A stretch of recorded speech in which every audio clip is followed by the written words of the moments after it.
Hello and welcome to Build Up to a Good Game, and what a good game this could be. It's the semi-final first leg of the Europa Conference League between West Ham United and Dutch side Az Alkmaar, and I am nervous. I'm not going to lie. I've got some excitement. I'm quite excited, but it's just nerves right now. It's taken over. I've been nervous all day, to be honest with you. I've been clock watching. It's 1 p.m. I'm like, oh, then I go do something. I'm like, right, surely. 1:15. What are you doing? And it's been like that for me all day today. And for the first time in quite a while, actually, I've got real match going envy. I'm a bit annoyed I'm not there tonight. Gonzo's there tonight. That's why I'm here and Gonzo's not here. Gonzo's at the game. So one of us has to do videos now because it's our job. So I couldn't go anyway because Gonzo was there. And it's just hassle. Travel, hotels, expensive and hassle. But today I was a bit like, Wish I was going. Bit jealous, but also a little bit frustrated. Hey, Steve, I can see what you're doing. None of that, Steve. None of that nonsense. Sundays only. None of that. Right, what we'll do is we're going to jump straight to the West Ham team. European night means the teams are out early. Kurt Zouma's back for the Hammers. So this is the starting 11 for West Ham. We've got Areola in goal, as always, for the European competitions. Got back four. Thilo Kehrer at right back. We've got Kurt Zouma and Nathan Gerrard centre back. Adam Creswell left back. Declan Rice is in midfield alongside Thomas Souček and Lucas Paqueta. Said Benrahma on the left. Jared Bowen on the right. And Michail Antonio up front for West Ham. So that's your West Ham starting 11 for this evening. I say no surprises. I think because we knew Kurt Zouma was in training yesterday, it removes the element of surprise because he's never 100% fit. And whenever he's okay, he goes straight back in. Moyes trusts him. So to see Zouma in the team is not really that surprising to me because as soon as he got injured, there was talk that he was planning on coming back for the Brentford game, which is only on Sunday. So there was always an outside chance he was going to make tonight. And then with him being in training yesterday, I expected him to start this evening. Next to Nathan Gerrard now, a little bit of context. I won't read out the entire bench just yet. We'll get onto that in a couple of minutes. But there's no Ogbonna for West Ham this evening. Ogbonna is not in this squad. So you can only assume there's an injury to him or maybe there's another sickness bug going around. So that sort of makes David Moyes' decision at centre-back a bit easier for him. Had Ogbonna been fit, don't know what the partnership would have been. He might not have risked Kurt Zouma. He might have put Zouma next to Ogbonna. We don't know. But Zouma and a Gerrard centre-backs. Kehrer right back, played well against Man United, deserves his spot. And there's also no Vladimir Soufal. He's injured, as we know. And Adam Creswell starts over Emerson. Now, I'm happy with that because I'm a big Adam Creswell fan. But also, set pieces are going to be key tonight. When I spoke to Michael from the Dutch podcast, and he was saying that they're not really the best at defending set pieces. Creswell is our best set piece taker, in my opinion. So to have him in the team has a little bit of offense. I think he gets on better with Benrahma. I think him and Benrahma have a better partnership than Emerson and Benrahma, in my opinion. So I'm pleased with that. Midfield 3 picks itself, attacking 3 picks itself. So I'm really happy with the team. As discussed in the preview, I preferred Fabianski over Areola, but I get why Areola's starting. But how do you feel about the team? The poll is now live in the live chat. There's 4 options to choose from. Please select the one that reflects how you feel about the West Ham starting 11 tonight. And I've got a feeling it's going to be some good percentages when Charlie comes on. I've got a little good feeling that he's going to be giving me some big results. Now, the West Ham bench this evening, the game changers, should we need them, is Lucas Fabianski as well as Enang. We've also got Ben Johnson with Fornals, Lanzini, Downs, Maxwell Cornet with Danny Ings and Emerson. And then we've got the 2 youngsters in Potts and Mubama. So there you go. That's your West Ham starting 11, and that's your West Ham bench. It's on the screen in a better order. I just copy what the club have got, and it's in numerical order. But there you go. That's in positional order. Thanks to Charlie. Strong bench for West Ham. Good to see Mubama on there. I like to think he's the better option should we need to sub Antonio, but I don't think that will occur. But still, whether Potts and Mubama are involved or not, they won't be. But what a fantastic occasion for them. Those 2 boys right now are out on the pitch at London Stadium warming up for the first leg of a semi-final of a European competition. They've had a fantastic season with under-18s and under-21s, and now they're getting rewarded by being on the bench. Like I said, they won't come on the pitch, but don't take away what that will do for them with the confidence, giving them the experience. But yeah, we're we're looking okay on there. Johnson covers fullbacks. Downs covers centre mid. Fernal covers attacking mid, as does Lanzini. Kone covers the wings. Emerson, left back. Ings is a striker. We've got enough cover on the bench. Every position is covered on that bench. Right, we're going to take a little look at the Alkmaar team. But before we do, Banks Major, who says he's ordered Julian Dix's autobiography. It's his all-time favourite hammer. I'm just going to point you in the direction of it really quickly.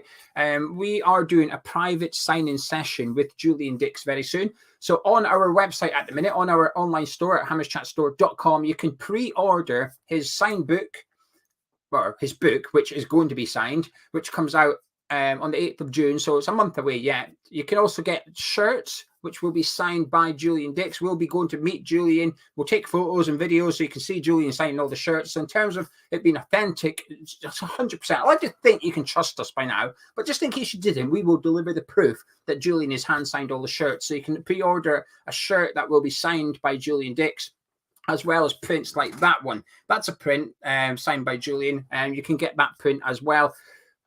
Links in description. I think some of the products will be on your screen underneath as well. But if you fancy grabbing them, please do. We've got limited numbers of the books, and we've got about a month, and then we're going to go see Julian with everything that's been pre-ordered, and he's going to sign it all. Happy days. Will I be able to get the signed shirt book? Yeah. There's no Dean, there's no event. You don't come to the event. Basically, me and Gonzo are going to go see Julian Dix with a load of stuff, and he's going to sign it all, and we will deliver it to everybody that's ordered stuff. So you support Hammer's Chat, you support Julian Dix, and if you order a print, you support Canning Town Lent as well. We are supporting Julian Dix directly with this. So it's a pleasure to be able to help him out. Anyway, right, let's have a look at the Alkmaar team, shall we? Right, here we go. In goal is Matt Ryan, who was at Brighton, of course. He's in goal tonight. Right back is Sugara. Centre backs, they've got. Come on. I was hoping with it being a Dutch team, I'd have more chance of pronouncing these names. Bukema and Hatsidiakos. Left back is DeWitt. There we go. In midfield, they've got Classy, who was at Southampton. They've also got Midschnans, Reinders. I don't know. Up front on the right, they've got Odgaard, who apparently shoots a lot from distance, is a really good player. So that's one to keep your eye out for. Up front, they've got Pavlidis, who, when I spoke to the Dutch guy, he was saying he's a good striker, nice technical player. Then on the left, they've got Van Brederode. I don't know. I hate reading these out. I can't wait to play Brentford on Sunday. That's all I'm going to say. Anyway, that is your team. It's on the screen. That's your Alkmaar team on your screen for you right now. The bench for Alkmaar is even worse than the starting 11 for pronouncing. Verhulst, Dean, Milahovic, Barassi, Lado, Bazor, Van Hoosen, Bummeister. I'm glad Gonzo's not here. That's all I'm going to say. Meerdink and Goes. There we go. That's a simple one. Goes. I'm probably pronouncing that wrong as well. We'll do the little bet in a second, but that is your Alkmaar team. Yes, Gonzo's at the game. He's there with his old man and his son as well. So 3 generations for Gonzo that's at the game today. Cycling Hammer said he's really gutted he didn't go. Disadvantage of living up north and it being a Thursday. Amen. That's me. I looked it up because I looked up hotels for the Leeds game as well, and like the one I used to use is like £300 a night. It never used to be like that. It used to be like 70 quid a night when I booked it, but yeah, so it's just can't afford it. So I can't afford the trains, can't afford the hotels. So unfortunately, a bit like yourself, Cycling Hammer, I'm stuck at home watching it with the rest of you. But yes, Gonzo's there, so he'll be doing a vlog for the patrons and stuff like that. Spooky said he enjoyed the Dutch take. This is going to be a tougher game. Yeah, he made me nervous. I'm not going to lie. The more he spoke, the more nervous I got.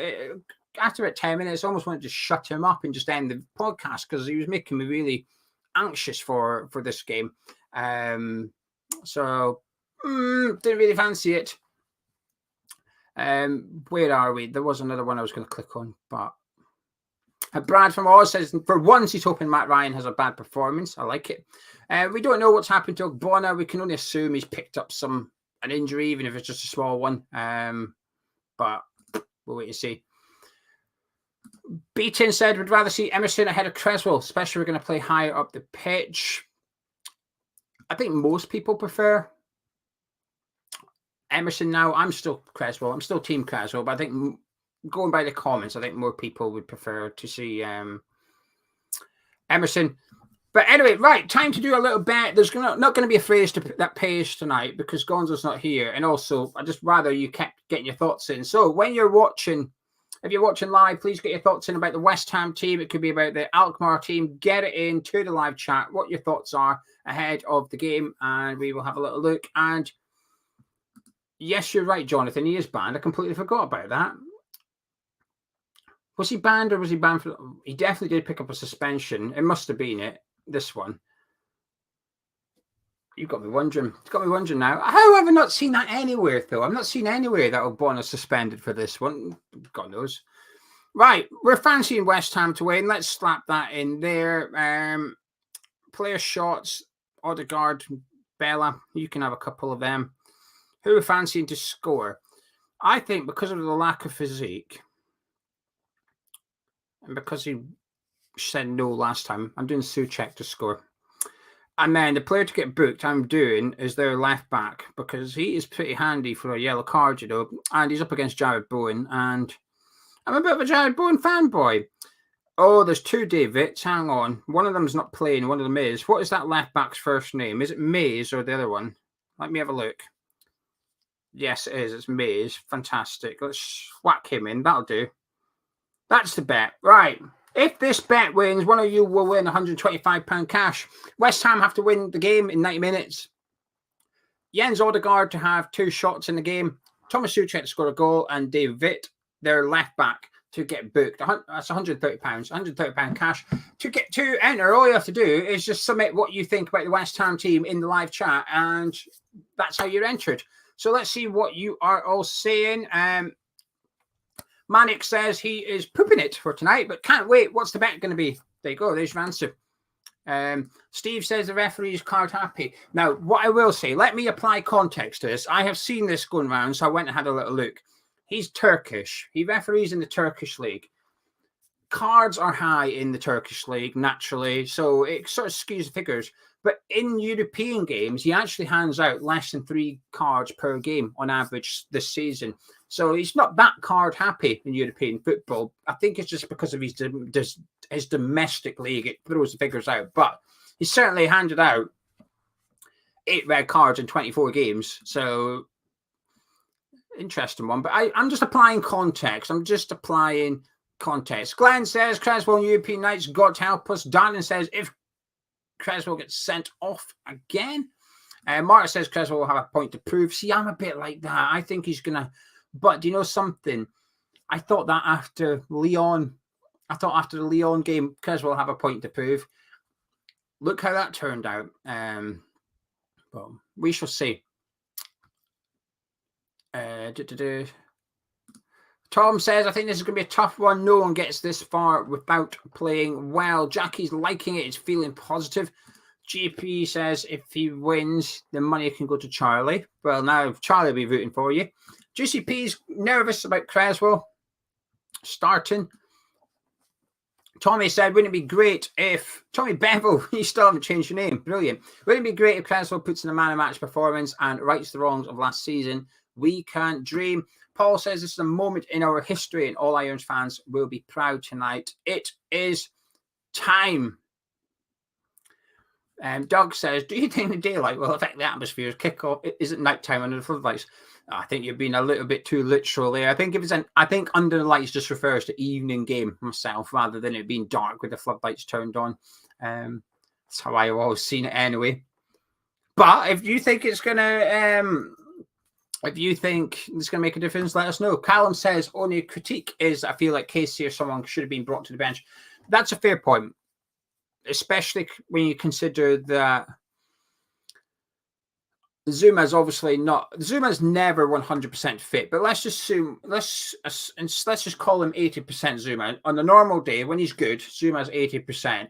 We've now got like an unfit 80% Kurt Zuma starting tonight. So in terms of risk of getting injured or not making it through 90 minutes, it's increased. It's already a little bit iffy as where Zuma's concerned. the lack of centre-back on the bench is a good point. The one thing I will say is, even in case he was on the bench, I don't think he'd come on. I think he'd still reshuffle the deck. I think he would bring on Johnson and move Kerr centre-back. I think that's what he'll do. Wayne said he loves Creswell, but if I see him having to chase a forward, I'm going to need a defib. Wonderful. Dan said apparently the AZ manager said he knows how to beat us after watching us play Man U. See, I think his words have been taken out of context a little bit. He basically said he's watched us play non-stop since the draw was made and he was at the game when we played Man U. And he basically said something along the lines of, I know what West Ham are about, and there's maybe one or two opportunities that we can use to try and get something against them. He was quite respectful. But Leo said, I think it's best possible lineup we could have had. I love that Areola is in goal. Thunder says he's happy with this team, Souček and Antonio to score. Pigeon would have seen Fornals in for Thomas Souček. Jackson is nervous as hell. Let's have a little look. Keep getting your comments in. Thank you. Thank you, everybody, for getting your comments in. I just appreciate it. Hammer Saint says, great team. Looking forward to it. I think we will win. Charlie says, been expecting a comfy win, which makes me worried. We don't do well when we're comfy. Matt says he's had lots of vodka and he thinks we're going to win 3-1. Gordon says it's the best of 11 available. Dean says it's a solid team. Injuries aside, more than confident for tonight, though. A 3-1 would be nice. I'll take any win. 1-0 do me. Conan said, I'm worried.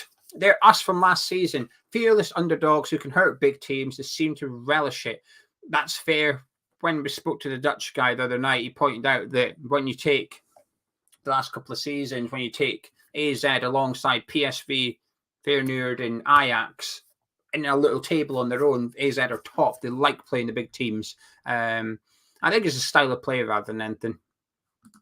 Dave said, excited the longer this build-up goes on, feeling a tough first half and a textbook 3-0 final score. Mandy's asking for the subs. Let me pop them up on the screen. I'm not going to read them out, but you can have a little read for yourself. Hugh said, I'm glad Emerson isn't playing. He seems to get in the way of Ben Rama. I think that as well. But I don't think there's many people agree with us, Hughes. I'm glad it's not just me. I think the team, as expected, says Mark. I agree with Gonzo. Should have kept. Gonzo wanted Areola. It's me that wanted Fabianski. I'm Gio. Gonzo's at the game. He wanted Areola. Joan is very confident with playing our strongest team in this match. We're on form. We're confident we will win. Kevin says, hope I'm well. I thought you'd... Oh, hope you're well. Off to Newcastle on Saturday for my son's stag. Never been there. Well, first of all, congratulations to your son. I hope you have a lovely weekend. I thought you were saying, I hope you're up like me. I hope I'm off to Newcastle. I was like, I'm definitely not going to Newcastle on Saturday. I'll tell you what, Kevin. I love Flares. I like it. It's old school, cheesy music. Love it. Absolutely love it. Flares is my kind of place. That music is just top notch for me. So it's on the corner. It's on the corner. If you're looking for it, it's on the corner of, I don't know what the street's called, but it's the main one. You can't miss it. And then just up from Flares, if you go up the hill towards the shopping centre, on the right-hand side, halfway up, there's a kebab house, right? It's really nice, but it's also got like a disco ball on the roof, and randomly when they're serving, it just comes on and everybody just stops serving and music's on. And it's just like a party in a kebab house. It's brilliant. I love Newcastle. I'm going there at the start of June for Sam Fender, St. James's Park. Anyway, there you go. There's a little story for you. I love Sam Fender. Right, I'm going to skip a little bit of the chat, but keep your comments coming in. Rich says there's no Soufal. How bad's his injury? Don't know, but he was ruled out before the game anyway. Barney says it's the strongest team we can put out. Creswell, no red card this time. Scarborough says last season we didn't have a good pace to back Creswell up. His recovery runs will be crucial in the channel. I'm saying nothing. I defend Creswell too much. I'm not doing it anymore. Oxby says Bowen gave him confidence after his press conference. Kev said, I don't think this will be easy as many people think. We need at least a 2-goal lead going into the away game. Ken is very, very nervous.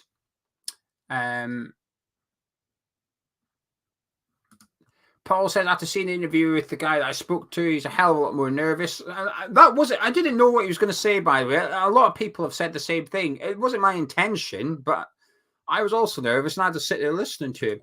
Sam says, got to get at them straight from the start. As long as we play our game, I think we've got this. Angela says, it's feeling like it's our time. Reminds me of the reservation centre with Ray Winston. Do you remember that? Fathers and Sons. Remember that one? When it was, I say, trying to convince you to get a season ticket.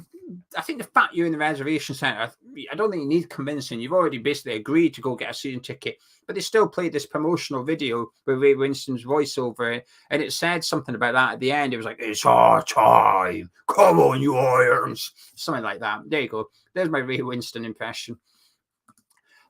Bobby says, pretty solid side putting out here, so we need to win this comfortably. Arthur says, I wonder how many injections Zuma has had to get him on the pitch tonight. We will cripple him at this rate. The thing is, right, play him tonight. He doesn't need to play Sunday. Just don't bother. Don't even have him on the bench against Brentford.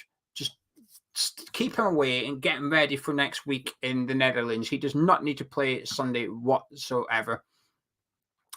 And Max says it'd be we'd like a good lead for the second leg. Got a feeling it'd be a tough game when away.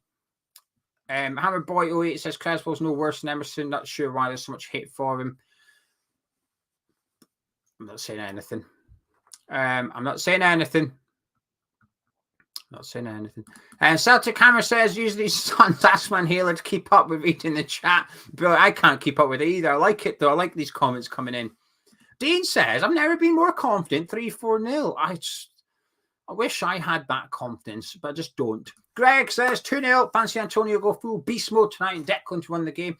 The one thing he did say, Dutch guy said, was their centre backs struggle with the physicality. They don't like physical strikers. So when he was speaking, while I was getting a bit nervous, there was an element. I thought, right, we can get beast mode Antonio. We'll do all right. I'm excited. Cycling. Do I drink at home? No, I don't actually. I only really drink socially, but Peroni. If I was to drink a beer, it's Peroni. But if I'm out, if I'm at like Mickey Flanagan, then it's vodka lemonade. That's my tipple when I'm out. But no, I don't drink at home.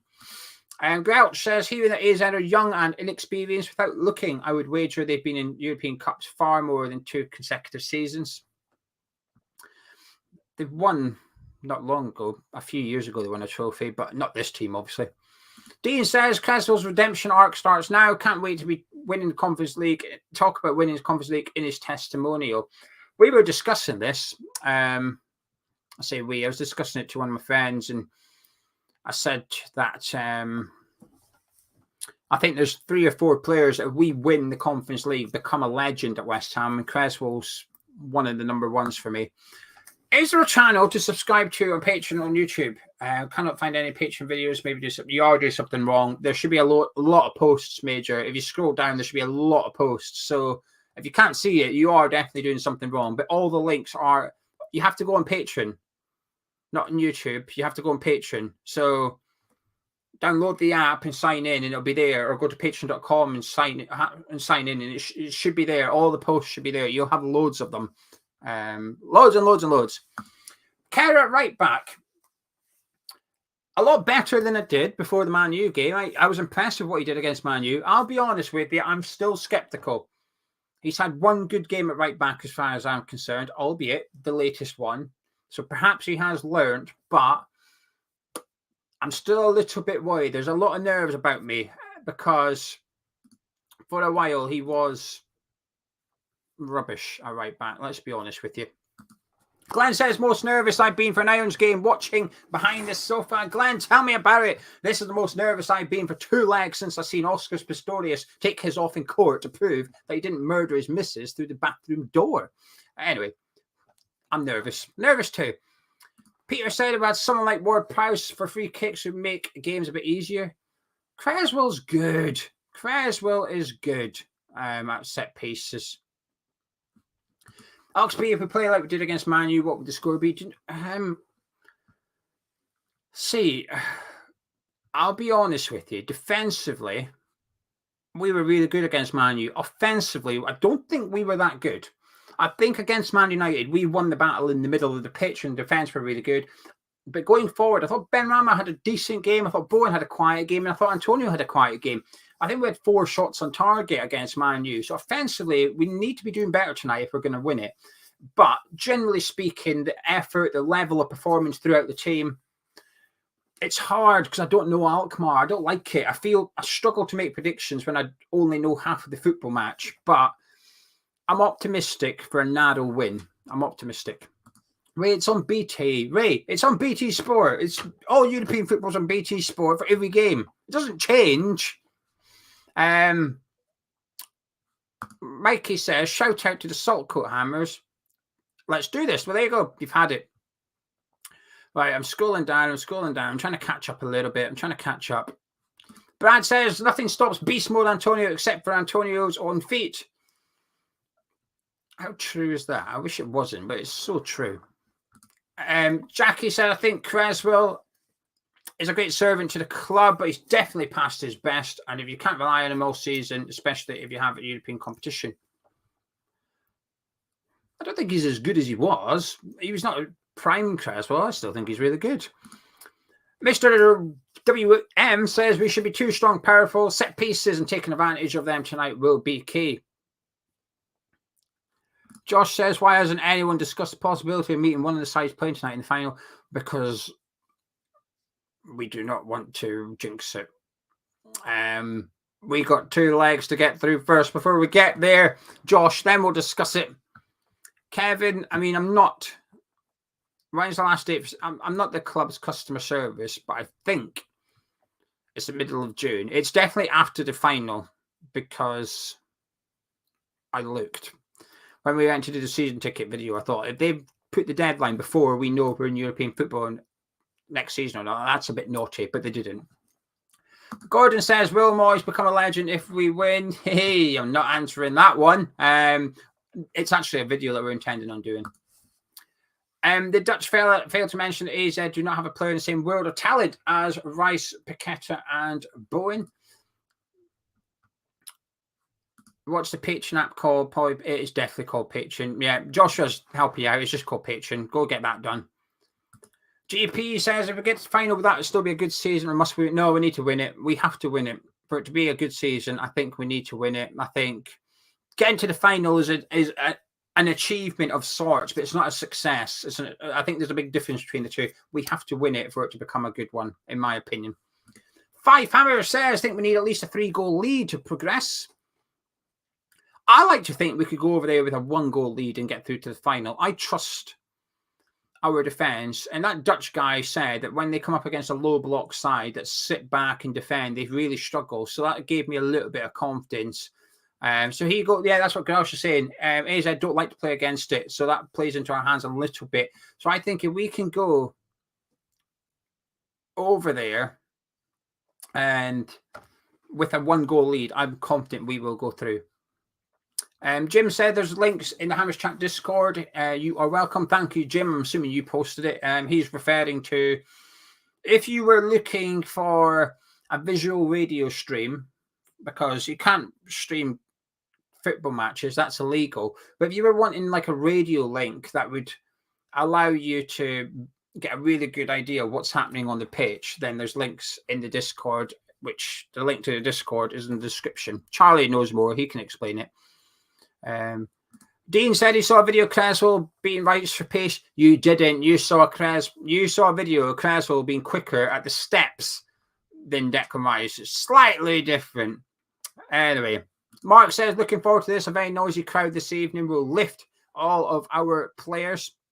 Mike's asking you all to hit the like button. I can only just echo that, please. While you're here, if you're new to Hammers Chat, please do subscribe and also do click the thumbs up. It helps the channel out a lot more than you can imagine. It's free and it takes you a couple of seconds. Papa says, Keller's been quality and clearly plays better in a more attacking side. Let's face it, put any backline under constant pressure. Even the best make mistakes. He was awesome against Manchester United. Carl says, it's good to see Areola in the lineup. Ado says, I think we score early, floodgates are open, we will get confident then. Dean says, Bowen is really strong as well as Antonio. I don't think AZ will expect that. Do you know something? I get the impression they're quite well prepared. When listening to their manager, I get the feeling that they are quite clued up on West Ham. But listen, West Ham can be as clued up on Man City all they want, but they're just too good for us. So I think we should be winning this one. The expectation is we have to. Rex says we need to progress, either better league performances and position or cup runs, which we did last year. This year, we must win this and keep progressing as a club. Buster, thank you. Buster says, here's your advertising comment that recommends subscribing to Patreon. I'm not going to promote Patreon tonight. I'll refer to it after, but I'm not going to. I've done enough promotions. Dickens says, very happy with the lineup and Areola. And Michael's very happy with the team and excited to see Paqueta. And he's worried that we've rushed Kurt Zouma back. Davin says, I always have bad feeling when our fans are too confident. I get a little bit like that as well. When I'm seeing 4-0, I'm a bit... And it's some of my friends as well. I said, Tom just texted me saying, we're going to win 4-0 tonight. I think... What? I struggle to see the evidence of a big win. I just don't see much reasoning for it other than just pure hope. Gad says AZ will stay in the low block and give West Ham and try and counter. I think they will. Marcus Gonzo been to a match we've won yet this season. I'm not sure, to be honest with you. I don't think I've been to a game we've lost, to be fair. Whenever I go, we seem to do all right. I think. Anyway, Mr. Walsh, how you doing? Bevo! That's me. I'm all right. How are you? Nervous. Well, do you want to hear a sad story very quickly? Yeah. So you know how I ordered chips before the stream? You did. And then they came right as the stream was starting? Yeah. I don't know where the salt is, Gio. The salt is gone. It's disappeared. So I've just ate half a portion of the driest and just most bland chips you've ever had in your life. So much so that me, who you've seen eat everything, I had to stop eating them. I couldn't do it. I've had a nightmare. I'm so sad right now. Hyped for the football. Very hyped. Very excited. But my stomach is sad, Gia. Well, I feel disappointed for you because you were really looking forward to those chips. I've had a nightmare. But I'm looking forward to the football. That's exciting. I'm also curious to where the salt's gone. Like, bro, I don't know. All right, here's the problem, right? This is the system. I'm laying it out. Everyone get ready, okay? So when I go to the shops, I do the shopping, I come back, my girlfriend then grabs the shopping and puts it away, which is a good system because once I get back from the shops, I just want to sit down. I can't be asked to be putting stuff away. But she just puts stuff in like random places that makes no sense to me. I'm like, the salt lives here. Therefore, if I need the salt, I'll go get the salt. But I looked all over this household. I bought salt this morning. I can't find the salt. Oh, I was about to say, have you not got the salt shaker though, and then the additional salt still in its original bottle? No. I just have the bottle. Why have you not got a shaker? I'm made of money, Gio. So where do you keep the pepper? Oh, I just don't eat pepper. Oh. I just don't eat pepper. If a recipe needs pepper, then I'll go and get pepper in a similar fashion and put it in similarly. But I don't eat pepper and I don't add pepper to anything. I've got a full herb and spice rack going on. There's stuff in there I've used once and will never use again. We've got a bunch of cinnamon that will never get used again. That I used to cooking something once and it will never get used again, and it's just sat there. Like when I had to go get the Chinese equivalent of corn flour. I can't remember what it's called. It's called something like, it's not glue, but it's something like that. When you're thinking, what the hell? Mm-hmm. And then I discovered it does the same job as corn flour. I was like, I could probably just use corn flour really, but I can't remember what it's called. It's like Chinese glue or something. Anyway, comes a massive thing, like 6 pounds of one teaspoon is all I needed, and it's still just there. Yeah, we made cupcakes the other day. And we were icing them, and I've just got a huge pot of like icing in the fridge. It's never going to get used again. It's just sat there. I don't know what I'm going to do with it. It's just there. I mean, this is true. Imagine looking at our team going, "Where's Pepper? Who's Pepper? Is he good?" They said they lost Salt. Is he injured? Yeah, someone asked for the bench. Harry, there you go. Who's on the bench? It's there. It's on your screen now. You'll just to read it. Gum. That's it, Andy. It's gum. It's Chinese gum. That's it. There you go. And I'm in the shop, overwhelmed, thinking, what's gum? What format does gum come in? Like, what does it look like? So you got to go on Google, and you're like, Chinese gum Tesco. Then you're on the Tesco app. You're right, okay, got to find this now. And find it. So. Gio, for context, when Gio first moved to England, oh, piss off! Don't say this. I know what you're going to say. Piss right off. I got a phone call. Why are you doing this? I got a phone call from Gio. Just confused. Just confused. This was a conversation of confidence, and you're exposing me to 900 people right now. Walking around the Tesco, just baffled. Being like, Charlie, I don't know where anything is. To be fair, I'm the same. I'm the 100% the same anywhere I go. So you just have an excuse. You sneaky bastard. But yes, I was fuming because I didn't know where anything was. I got stressed out and I needed cinnamon at some point. And I thought I needed cinnamon sticks. And where I used to live, the cinnamon sticks were beside like the icing sugar, the fake icing, the jelly, and all that. So I'm there stressed to fuck because I couldn't find anything. So I asked someone, they're like, oh, it's beside the herbs. I'm like, why is it? Anyway, I went and got it, but I got like prickly heat. I was getting really angry in Tesco. I was ready to like Stone Cold Steve Austin stunner someone and just be like, mate, fucking have a bit of that. can't find the cinnamon, so someone's getting taken out. Anyway, should we get back to worse. Football? You could have lost salt in your own house, so yes, it could be significantly worse. It could be significantly worse. I'm really excited for the match. There was a lot of that on the Man U fans on Sunday. There was a lot of that. I'm really excited, Gio. I can't lie.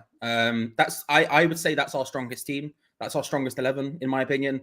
And I'm really hyped. I'm a bit concerned with Russell Zuma back a bit too soon, but realistically, I think if we can get the win here, then that helps us out so massively with that second leg away that it puts us in such a strong position. I'm really, really looking forward to it. Yeah. What did the poll say? The poll, was you were right. It was very positive. We asked, how do you feel about the starting 11? Out of the 4 options, it's poor was the lowest with 1%. People who were fuming were slightly higher than that, but still 1%. So the highest percentage we've ever had for the positive categories. It's all right, got 35. 61% of people were very happy out of the almost 1,000 people who voted. 60, what did I say, 61? 61%, yeah. Very happy. The most we've ever been very happy. And you can see why. It makes perfect sense. It makes perfect sense. We've never had such a low number for the 2 poor ones either. And I agree with it. I don't see what else you could have done, to be fair.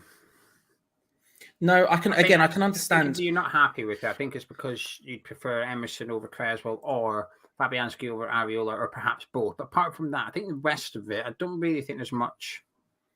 Yeah, I could see people maybe wanting someone over Souček as well. But realistically, I think if we were all honest with ourselves, that 11 as a unit is probably the strongest we've seen at West Ham this season.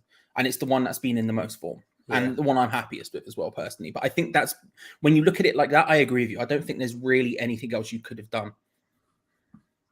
Shane, thank you very much for the £5 super chat. Shane says West Ham to win by 2 goals. And Andy's asking if there's any news on Ogbonna. There's not been any news. So it'll pop up eventually somewhere, but there's not really been any official thing. I've been keeping an eye on my phone for a certain person to text me with what's wrong with him. I haven't asked him, but he hasn't texted me yet. Michael's asking, what's your minimum acceptance of tonight's result? 1-0. I'll take anything as long as we win. I'm not too worried about how it happens. As long as we win, we win. Don't get me wrong. I think we'd want more. Not blocked. I don't think they are. If they are, apologies. It's nothing on our end. But yeah, no, I don't. I would take 1-0 very. Yeah. As long as the performance is there and we're here, and I would take it 1-0 very happily. I think listening to what your man said when you did the interview with him, I didn't listen to it as much of the detail as I want to, so correct me if I'm wrong. But them struggling against essentially low block teams and teams who set out to defend, which is what we do, gave me quite a lot of confidence. It's what we struggle with, don't get me wrong. So them doing the exact same thing back at us makes me think it will be a lower scoring game. However, that seems perfect for us, really. If they're going to struggle against that, they're not a team who are going to come and break us down. Hopefully that should help us out massively. Jim says Emerson and Downs for Creswell and Souček, and I would be 100%. Austin thinks a lot of people are underestimating Alkmaar. Gary says, let's put this game to bed tonight 4-0 because it'll be very intimidating at their place. Andy said, I would still be confident with a draw. Davis says, Benrahma is very important. He's the only forward that can hang on to the ball for longer than 10 seconds. Ado says, we're very happy. We will need 11 without Souček and Kerr, so maybe in a few years. Till then, it's all right. Ado, thank you very much for your super chat. F8 says, thoughts on a Gerd? I think I like him a lot. I feel like I've been slightly underwhelmed by him this season, maybe more so than I'd want to. I think when he's looked good, he's looked brilliant. And I think in general, you look at him compared to the centre-backs we've had over the last couple of years, I think it's clear there is an upgrade. He is an upgrade. I just think that there have been some performances where I've been a bit disappointed by him. But overall, I'm happy with him. And I do think he is one of our strongest two centre-backs for the future. It's just, there's just been a couple of games where I've been like, I feel like you've done a couple of big mistakes there. I think he's capable of being the best player in the team, but I think he's also capable of being the worst player in the team, unfortunately. I think, Old Trafford, Crystal Palace, where he's cost us the game might be a bit harsh, but he's contributed very heavily to us getting beat. And on the other side of it, there's been games when he's been our best player and he's just cruised through 90 minutes. He's been faultless. But I think you have to remember the first half of the season, he barely kicked the ball for us. The World Cup came round. So he's only technically been playing for us for like 5-6 months. In my head, he's only halfway through his first season with us. So I think from what I'm seeing, I'm really happy with. And I think there's a lot more to come from him. And I think out of all the summer signings, I think he's the one that I think next season he will go on to improve a lot compared to this season. Whereas I'm not sure Paqueta will, I'm not sure Downs or Emerson will, but I look at Aguerd, I think that he will go on to get even bigger and better and more important at West Ham. So I'm happy with what I've seen, but I think there's a lot more to come. I think he's also one of the players who, I think he's one of the best players in the team who also, if we changed manager, would fit in perfectly. If we tried to change styles, I think he would fit in perfectly. I think if you look at the rest of our defense, there might be a bit of adjustment going on, whereas he would, I think, quite happily suit a completely different style in defense, which is a very good thing. Just in case that does, I don't know if that will be that's a summer conversation, but you understand what I'm saying, which is an important thing for us in the future because we hope he's going to be here long term given his age. Alex, the same. What do you feel about Creswell starting? I'm pretty positive. I think I prefer him over Emerson personally. That's not to say I dislike Emerson, although I feel like he's got a howler and setting him just as much as anyone else does. But I prefer Cresswell. I trust him more than I trust Emerson. And in this game, I'm looking for the players I trust the most. So I'm very happy with it. Dan says a girl's been like a Rolls Royce 70% of the time and 30% a clapped out 98 plate via Punto. I mean, that's a good way of summing him up. I get it. I get what you're saying. Acid says 1,000 of you are watching nearly, under 300 likes. So come on, guys. Yeah, come on. Let's get those likes up. Click that thumbs up. Come on. Let's get it going. Charlie's usually the one that gets everyone. Smash that like button. Look, 300 is usually the goal we aim for on these videos, right? But then once we pass that, we're playing with house money. We just see what happens. So 300 is possible. Before the game, we've just hit 300. There you go. We're at 326. Straight away. Jumped up. Bam. No messing. Andrew says Souček is in the moment. He'll score tonight. We need a bit of that. Michael said Alkmaar will struggle with our set pieces and physicality, especially Antonio. Big win, feeling confident. Gav says Zuma looks knackered during the warm-up. Doesn't bother me. I like 2 minutes into the Real Madrid game, Kyle Walker was sweating buckets, but he went on to have a really good game against Vinicius Junior. I don't know. But I do wonder if he has been rushed back, though. That's my one worry, really. That's my big concern. He's always rushed back, though, because he's never 100%. You can't wait till he's 100% fit. It's not happening. Also, I mean, if we don't have Ogbonna, then you've got to risk it. You kind of have to. I mean, I personally would play, but I've got a problem with playing Ben Johnson, but clearly Moyes, I don't think Moyes is super keen on him at the moment, at which point it means he has to be risked, unfortunately, which is a shame because that's kind of been the story of his West Ham career, the way of Zuma just getting shoved in because we have no options at the beginning of the season. He was probably playing with an injury, and but that's didn't really have any options. It's annoying. I think there must come a point where you just accept Zuma's never going to be 100%. You just accept that when he's at 80%, he's good to go. And Ledley King. Yeah, but when he's still like that, he's still one of our most important players. And I think Moyes had to take the risk tonight. I think I would argue it's riskier to play Johnson right back, Kerr centre back than it is to not risk Kurt Zuma. Yeah, I would probably agree. Yeah, I'd probably agree with that. I'd probably agree with that. So, Tommy says, Creswell's always given balance to our side. He's suspect with his pace and the aerial prowess, but in a game where we need control, Creswell's your man. Bro says Zuma is a threat from set pieces. He is. He's a big boy, isn't he? He's a very large man. No away goals are not a thing. Scrapped. Nothing to worry about here. Paul says a big aspect. We could put this to bed tonight so they don't want to know in the next leg, and that would be magnificent.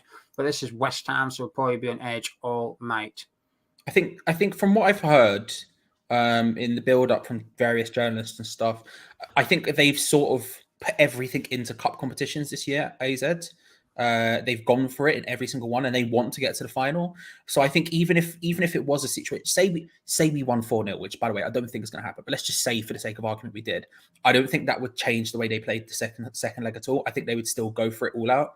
I think we're going to be up for a tough 2 legs regardless of whatever happens. It's just about playing our game and not really worrying too much about theirs, if that makes sense. Yeah, Asad said, this is the most confident I felt all season, and that makes me happy. Snazzy says, if Alkmaar had a full-strength side, would you be a lot more worried? Yeah, but I'm worried. I'm worried anyway. Don't get me wrong, I'm hyped and I'm confident, but that doesn't mean there isn't part of me that thinks this is a good team. This is a very good team, and we are going to have to be on top of our game to beat them. But yeah, of course. I mean, their left back is someone who is pretty well known as it's a Gonzo player. Their left back. Do you know what I mean? One of those people who gets talked about a lot in 4-4-2 and places like that. Who is a young player who's going to make it big. Who I would usually hear about from Gonzo first, and then they have obviously what's his name who's out as well. So when you've got key players out, it's always a benefit. But that doesn't mean I'm complacent by any stretch of the imagination. It doesn't really change mine, Charlie, because I don't know anything. So I appreciate they're out, and I believe that their left back's a really good player, and he's injured. He's going to be suspended, so he's going to be a big miss. But I believe that. Yeah. But I can't translate that into what it will actually do. Where I just find it difficult to be like this when it's unknown for me. Whereas again, Brentford, if we were playing Brentford, he said, "Oh, Ivan Toney's out," my confidence goes through the roof. Think, "Oh, hello, they don't game on. Let's go," because I know how important he is. I know how good he is. Because it's all very well having a good left back, but how much of their gameplay relies on the left back getting involved? I don't know. Now, I do know to some extent that the fullbacks push up, provide the width, etc. I'm aware of that. But my point is, a good player is a good player, but doesn't demonstrate how important he is or how vital he is and stuff like that. So it's like Kurt Zuma. If he was out tonight and he's like, well, the best centre-back's injured, we're going to win tonight. Well, not really, mate, because I think you find McGird's still there and Vice is still there. We'll be okay without Kurt Zuma. So I appreciate I'm probably overcomplicating it, but I'm just... I think the way I always think about these European ties, because I give as much respect as humanly possible to all the opponents we face in Europe, because I think they have earned the right to be here just as much as we have. They have fought to be here just as much as we have. So just because we go into the game thinking, we're a Premier League side, we have significantly more money than all these things, that doesn't mean we're going to just come up to them and go, we'll wipe them off the park. It's not that difficult. Because actually, I saw I've seen people making comments about where they would be in the Premier League and all these things. Look, we've just about survived in the Premier League this season. We can't, and look at how good our team is. That means we're going to have to go up against a team who have fought for the right to be here. And actually, that probably means their squad's not bad either. They might have a blistering 11. It could be a Leicester situation where they have 11 unreal players and then the rest of the team are just a bunch of guys from the Championship. Hey, that might exist. The chances are very slim if you're getting to a Europa League final, Europa League semi-final, Conference League semi-final, as well as I think they did win the Cup and all this other sort of stuff.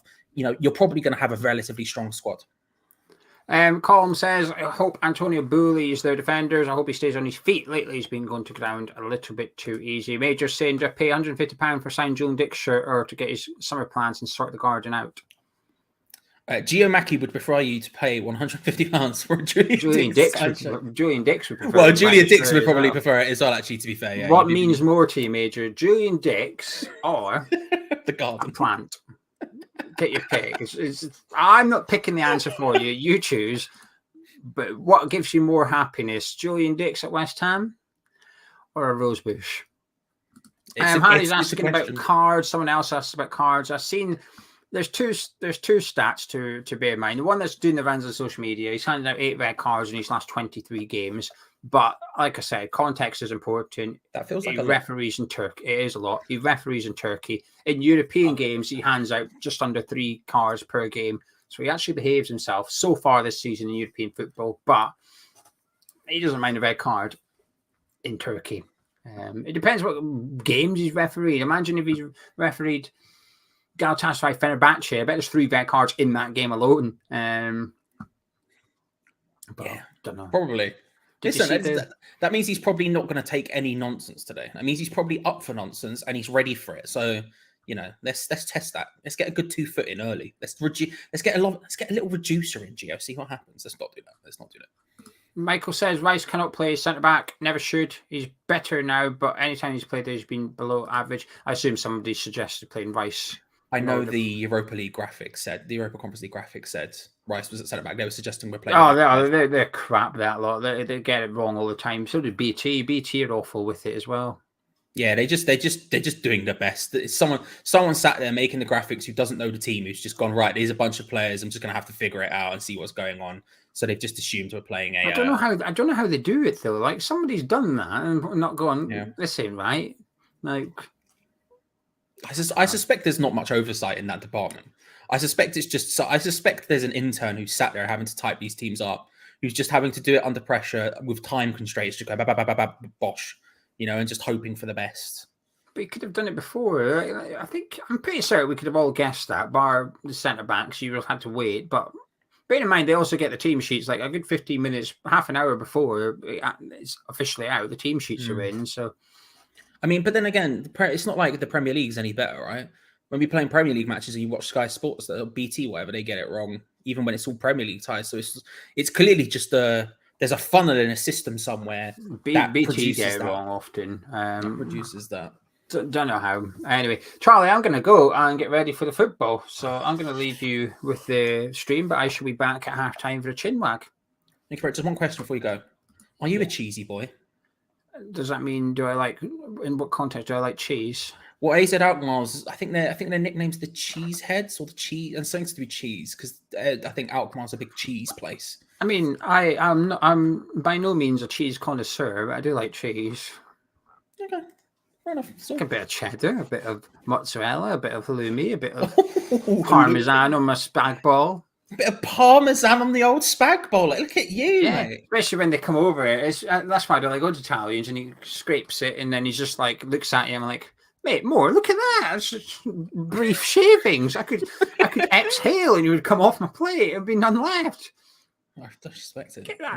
Get shaving that onto my food right now, mate, and also shave a bit pile on the side. I like a pile of cheese on the side, so it's not quite melted. What are you wanting this extra pile for? To eat. You're just eating cheese or with a fork. Yeah, or scoop it up and then scoop up the bolognese with it. Yeah. So it's the unmelted cheese. I like a bit of melted on top, but a bit of unmelted to the side for a bit of variety. Listen, I respect a man who knows what they want. I would dare say that would class you as a cheesy boy, but I respect a man who knows what they want. I love cheese. Anyway, Charlie, have fun. I'll see you at halftime. All right, see you at halftime. Thank you, Gio. And thank you all for joining. I hope you're all well. Hope you're all good. It is West Ham versus AZ Alkmaar in the Europa Conference League semi-final at the London Stadium. It's a big match. It's a huge opportunity for us to really put our stamp on this tie and hopefully go into a second leg with as little stress as humanly possible. We've put out a very strong team, which means I would like to ask you, on a scale of 1 to 10, 1 being the least confident possible, 10 being the most confident possible, how confident are you of a West Ham result this evening? While you do that, let's have a look at the teams. Where's the button I'm looking for? I didn't actually pull them up beforehand, so you're going to have to look at Twitter for a split second. Let's just see what happens when I do this. Okay, Twitter has worked. Where is it? Where is it? Where is it? There we go. West Ham line up as such. Areola in goal with Kera, Zuma, Aged, Cresswell in defence. Rice, Souček, Paquetá in midfield with Ben Rama and Bowen on either side of Mikel Antonio. If I'm being honest, I think that's the strongest possible team, like I said. I think you could make some arguments about specific individuals. Maybe some of you would put Fabianski ahead of Areola. Maybe some of you would put, well, no, I think I'm the only one who would put Ben Johnson over Kera, but some of you might do that. Some of you might put Downs over Souček, for example. There's a couple of changes some people might make, but in reality, I think that is probably our strongest 11, or at least a version of it that's very close.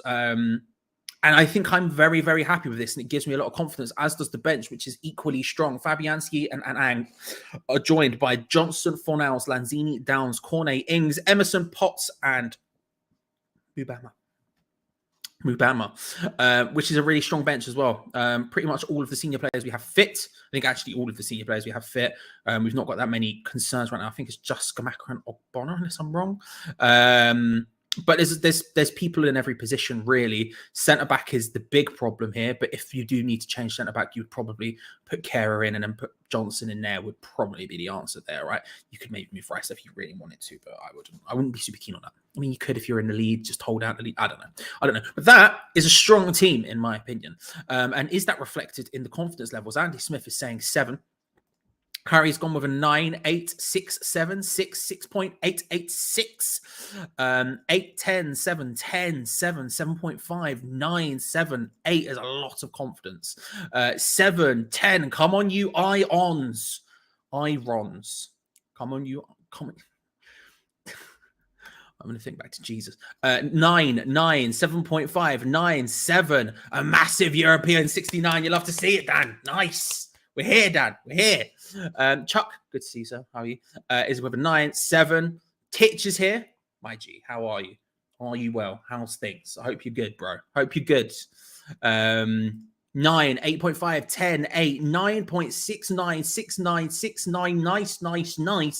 7, 7, 9. You can tell there is a lot of confidence in the chat, and that's to be expected. There usually is on European nights, but with a squad or with a team like that, 1 minus. I'm assuming that's 10. But with a team like that, a squad like that, you would imagine there being some confidence, nervous, somewhere between a 4 and a 9. I respect that. The low ends are probably in the 6s and 7s. The high ends can go as high as 10 million, for example. 7.554, 6.35, 69, says DC. Lots of confidence. Matt, good to see you. 7. Strong confidence all round. You look at the AZ team. I mean, it's difficult to talk about them because obviously we don't know loads about them. I wanted to look more into them. I didn't have the chance to. I haven't had the time to. So I'm going to read them and you're going to enjoy it. And then hopefully I'll never have to do it again. Well, until next Thursday. Hey, but maybe next Thursday I'll have learned Dutch. I went to Holland once and I spoke English the entire time. So, you know, that's the way these things go. They start with Matt Ryan in goal. We know that one. Played for Brighton. They have a back 4, apparently, of Sugawara, Bukema, Hatsidiakos, and DeWitt. They have a midfield 3 of Jordi Classy, of course, formerly of Southampton, rose to prominence in the Netherlands, has gone back there and apparently been really, really good. Midtjyllands and Reinders, who I think is actually pretty good as well. I've heard that name quite a lot. I think he's pretty good. They have Odegaard and Van Brederode on either side of Pavlidis. On the bench, they have Verhulst, Dean, Milihalvilic, he said, Barisi, Lado, lads. Bazoa, who is that? Is that the one? Is that the one that had loads of hype about him, like in 2015? Richardly Bazoa, is that one? Van Hersden, Burmester, Merdink, and Goes. Like I say, not a team I know a bunch about, but a couple of players that I'm aware of, and a team who have been very good. And as the Dutch fan who we spoke to earlier on the channel, was it yesterday that video went up? Maybe the day before, I don't remember. Probably the second best team in the Netherlands this season. So not something we should take lightly. But again, when we've got a squad as strong as ours and a team that we put out as strong, it's not entirely surprising it's not entirely surprising. that we have a lot of confidence. Good to see you, the Timeless. First of all, thank you for following me. Secondly, I watched the Doctor Who video, and it reminded me that I'm really excited for Doctor Who to come back. I was watching it yesterday. Was it yesterday? Was it this morning? Might have been this morning. I don't know. I've slept during the day, so my brain's a bit all scrambled. It was this morning I watched it. And I was going to comment and I fell asleep. But, mate, I'm excited. I'm excited. But how are you? If you haven't subscribed to the Timeless podcast, man's out here doing bits. 8.59. You can see there is a lot of confidence. And will that translate into the final score predictions? Good to see you, bro. Thank you for coming. Massively appreciate it. Let's lock those bad boys in right now. I'll take that. You know, when it's time to party, we will party hard. Good to see you, Costi. I hope you're well, bro. Unpaid advertisement. There you go. Listen, open up this afternoon. Yo. When we win, when you win, pop over to Dean's Twitter, have a listen. When we lose, go over to listen. It will cheer you up. Bangers inbound. Yeah, I'm going to be listening to that. Watch it so we can see you react. Okay. While I do that, everyone, let's get those final score predictions in. Let's lock those in. We've been here for over an hour. We've talked about the home side, the away side. We talked about everything to do with the match. How are you feeling? Let's lock those in. No more fence sitting. No more flippy, flappy nonsense. While I am concerningly watching whatever Gio has just sent me. Here we go. It's a tweet from Rob Pritchard. My man is throwing shapes. My fair play, Big Rob. See, this is the thing, man. This is the thing. What a guy. This is the thing, okay? The people on Twitter are going to hate it. People on Twitter have such a problem with Rob, okay? And I'm like, my man's just throwing shapes. He's just putting it out there for all to see with no shame. And I have nothing but respect for that. Rob, somehow, you won't see this, but if you do, my absolute G. My absolute G. What a guy. It's the sort of thing I would post. Dave with the £2. Thank you very much. In it to win it. We're going to bully them here. We'll take that, mate. We'll take that. But thank you very much for the £2. That's very kind of you. What a guy. 2-1, 2-0. A to Z. I was waiting for someone to use the A to Z thing as a thumbnail thing this week, and I didn't see if anyone did because I considered it, but I couldn't be asked. But I wanted to see if someone would do the A to Z thing, like maybe for a video where you're talking about the opposition, maybe you do the A to Z of A to Z or something. There was an option there. I don't know if anyone took it. 3-1 to the Hammers, 12-0 to the Irons. Bold. 3-1. What we got? 3-1, 4-0, 3-1, 3-1, 3-1, 1-1. I also, Timeless, watched the beginning of the podcast, but I haven't seen Guardians 3. So I watched up until the final warning. I watched past the C-bomb up until the final warning, and then I removed myself so I didn't get spoiled. But I did also watch that. And I'm very excited to watch Guardians 3, although I haven't gone to it yet. 1-1, 3-1, 2-1, 2-0, 2-1, 3-1, 4-0, 4-1, 3-0, 3-0, 3-0, 2-0. Listen, I know Andrew WK, bro. I was a wrestler in the UK. Used to use it as a theme song, to be fair. It's a banging entrance. Shout out Eddie Dennis. He's retired now, but shout out he does. 2-0, 2-1, 3-0, 3-0, 2-0. I think 2-0, and so does the missus. Love that from Mrs. McKeever. 2-0, 3-1. 5-0, says Amanda. 3-1, 2-0. There are bells available, Dan. I went and bought some today when I went shopping earlier. I bought bells. We have bells on lock. Hello, all good to see you, Ishmael. 4-0. Stadium is bouncing. Listen, it's a semi-final. You'd expect it to be. It's an exciting, it's a huge occasion. It is a massive, massive occasion. Disrespectful for such a banger. Going to say it, maybe controversially, the Conference and Europa League theme, potentially better than the Champions League theme. I'm maybe controversial. I don't know if I fully believe it, but I feel like that's the thing. 3-1 West Ham. I am well, Leon. Good to see you, by the way. I hope you're well. 12-0. That would be a shock. It would be kind of wild. It would be kind of wild. Ladies and gentlemen, the game is about to kick off. I am, of course, watching it live on BT Sport, which means there is a timer in the top corner. I will be slightly behind you because when you watch it on BT Sport, for some reason online, there is a gap, and I don't know why. However, very fair. I did pick that up. But there is a timer here, so you'll know I'll probably be about a minute behind you. If you are looking for a way to watch the game, there are definitely ways you could do it. If you scroll down into the link in the description below, there's a bit there called Join Our Discord. Lovely Hamish chat. West Ham community fans of all clubs are welcome, however. But if you scroll down on the left-hand side, there's a bit there called Stream Links, which will find what you're looking for. We are all set to kick off at the London Stadium. It is West Ham United versus AZ or AZ Alkmaar. It's probably the way I should be pronouncing it. A big occasion. Celtic saying 3-0, no problemo, adios amigos. I'm just going to say CH because I think I get it wrong every other time. 3-1, 1-0 West Ham. Incoming Moyes Meisterclass, says Ivor. I will try not to spam it, my G, but I respect the vibes. 4-1, he's saying. 4-1, Glyn saying 3-1. Good to see you, Simon. I hope you're well. 3-0 all the way from Florida. Hope you're enjoying the. I hope it's sunny and I hope you're enjoying it. It might not be. Who knows? RZ are going to be the ones to kick off. I'm going to try and say it. I'm going to try and pronounce it correctly. They're going to be the ones to kick off, and we are underway. Come on, you irons. Deploy the boys. It's time to run 2 things. Beautiful, Jim. Thank you very much. If you use one, make sure to thank Jim, aka Ginge. There you go. My man puts in the shift. Putting in this. Oh, Antonio instantly battling his way through. We win a throw in early doors. Let's go. Let's go. Let's go. Let's go. We are scoring 4, says M. Collingwood. 2-0. Antonio brutalizes them. 2-0. There's a lot of confidence. I didn't say mine.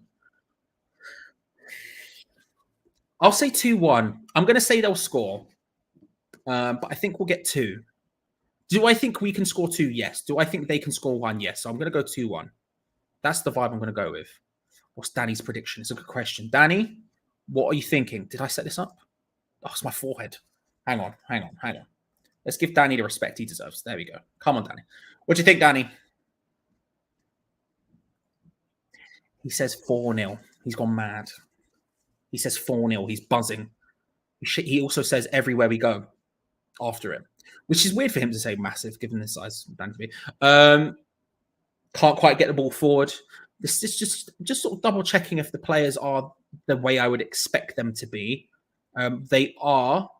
We're pretty much playing exactly the same as we have done. The pressing on their back line as they're passing it around is looking about the way it was previously. They're passing around relatively slowly as they're looking to sort of draw us in and draw us out of a defensive shape. You've got Paquetá and Antonio sort of just floating around. Ben Rama on one side, Bowen on the other, just keeping an eye on any sort of forward passes down the wings, which is where we want to sort of shove them into. If we can keep that up, we've started well with that pressing of late. If we can keep it up throughout the first half, listen, if we can get a goal early, it would be a beautiful, beautiful thing. Ishmael, great shout. I completely forgot to put it back on the screen. There you go, sir. Ariola, Kera, Zuma, Aged, Cresswell, Rice, Sucha, Paquetá, Bowen, Benrahma, and Mikhail Antonio. Amanda, it is on the TV. It is on BT Sport 1 this evening in the United Kingdom. BT Sport 1.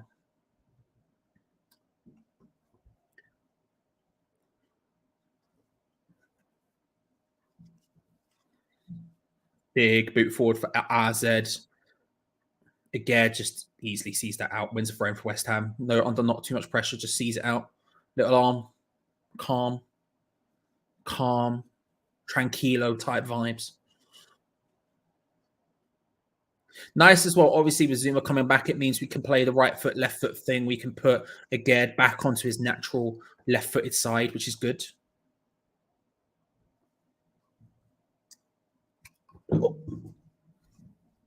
Didn't know the coaster came with it. And then when it dropped and fell on me, I was very scared. I was very, very scared. Got it back. Paquetá, a player I'm trying to pronounce correctly now all the time. After about 10 months of getting it wrong. Oh, nice spin from him there. He's been really good in some of these European games. Early doors where he wasn't doing incredibly in the league, he was still doing bits in Europe. And he's been so effective for us the last couple of games. I mean, he's been running the show, getting way more involved. We're looking way more to find him. And hopefully he can do it again today and really produce for us. Because when he's on it, he's so good. He's so, so good. Looking Dutch. No. He's got West Ham shot on. He's got West Ham shot on. It's calm, isn't it? That's what I like to see, Willie. That's what I like to see, bro. I might. Shouldn't be. Should be like a minute-ish. Brederode trying to cross the ball in from the left-hand side. Hopefully I can pronounce that correctly. I suspect it might be frequent. Trying to loft it in towards that back post. Doesn't make it work. It's going to be a goal kick. Nice. Respect it. Listen, I'm at home. It's on BT Sport, so I can watch it properly.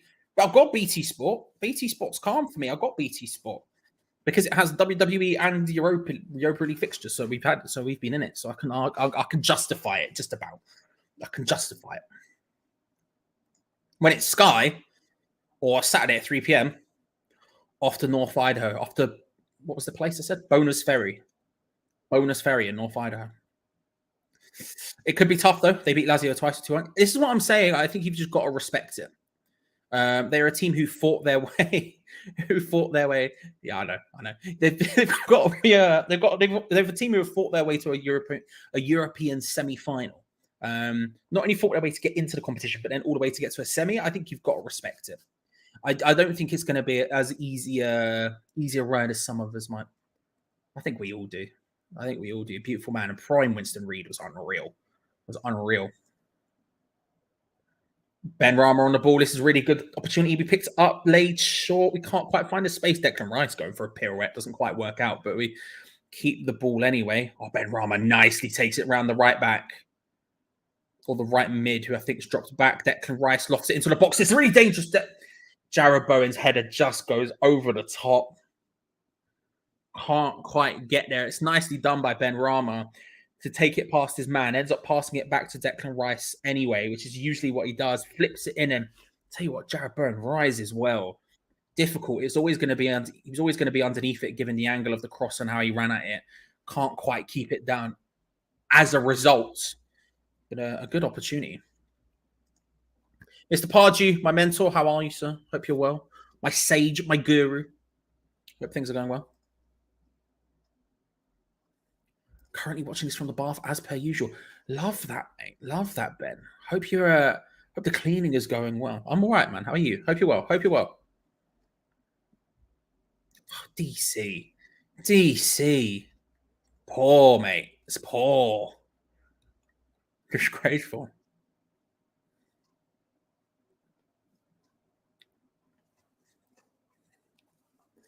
See, when I saw the words DeWitt, I instantly thought of, and this is going to be a reference for the gamers amongst you, I always thought Booker DeWitt, as of course the protagonist of Bioshock Infinite.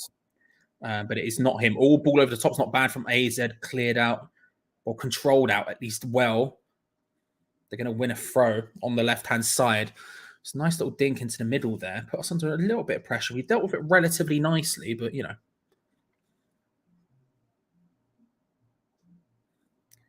Really classy, the captain there.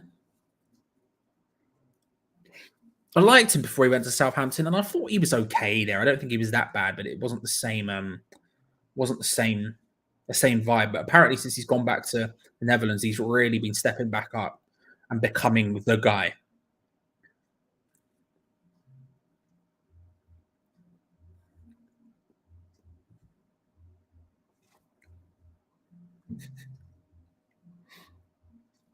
Me too, Gav. I was replaying the first one like last week. So good. I never finished 2. I need to go back and finish 2 at some point because I've played it like 3 times and I've got near to the end every time and just never got to the end for some reason. Just been distracted by something else. I need to go back and finish 2 at some point. But that's why I played the first one and then I was going to move on to the second one at some point in the next like month, maybe over the summer or something. We win it back well. They didn't commit too many people forward, and then all of a sudden we can go. But they have been caught out on the counter-attack. There's not that many of them back. They have enough, but Antonio just... Whoa! Antonio was just charging, and then just powered it into Jared Bowen, who can't get on the end of it. But I'll tell you what, there's a good vibe amongst the players today. They weren't committing super amounts of people forward at first, but then they sort of got caught somewhere in the middle, and then all of a sudden Mikel Antonio's charging forward. They still had, 4-5-on-2 for them, but he was causing them issues and they were backpedaling fast, powered across the box. And For a counter attack that didn't work out, that was close. Mikel Antonio laughing and joking with Jarrod Bowen after. That's a good sign. It's a good sign that there's a good mood amongst them after some good results recently. Jacques, hope you're enjoying Las Vegas, my friend. Hope you're enjoying Las Vegas. Big plays out there. I think we are on it. I think it's going to happen tonight. I'm becoming more confident that we can get a goal here and go ahead in the first half. We're playing well so far. Was in the same pub as Neil Warnock today. That is always relevant. How dare you, sir? That is always relevant. This is the kind of information I want, right? We have a feature on the podcast on Patreon where we we ask a question at the end, and one of the questions is about meeting former West Ham players, and I just spread it out if they haven't met any West Ham players, just random football people or even celebrities. Alex, that is a strong shout, my friend. Being in the same pub as Neil Warnock, love that. Love that. The last footballer I saw that I didn't speak to but was in the same room as was David James. I bumped into him outside of a Top Golf. I went to a Top Golf for a work thing in beginning of 2020, end of 2019, something like that. David James was there. I went, hey, he went, all right. That was it. David James, isn't it? AZ passing the ball around on the halfway line. Sumo, big. They are available if the chat feels like we need to and democracy finds its way. It's probably too early for it. Listen, if the chat went for it, the chat went for it. I would personally, I think it's too early for it. However, I did only eat half of those chips, so I am hungry. But I definitely think it's too early for it. But if the chat go for it. Kaiser, good to see you. Hope you're well. Bergams, hope you're well, bro. Hope you're good. They have had a lot of possession, which for a team who don't want to come up against and don't deal very well with teams sitting deep against them is probably a good thing. Probably a good thing.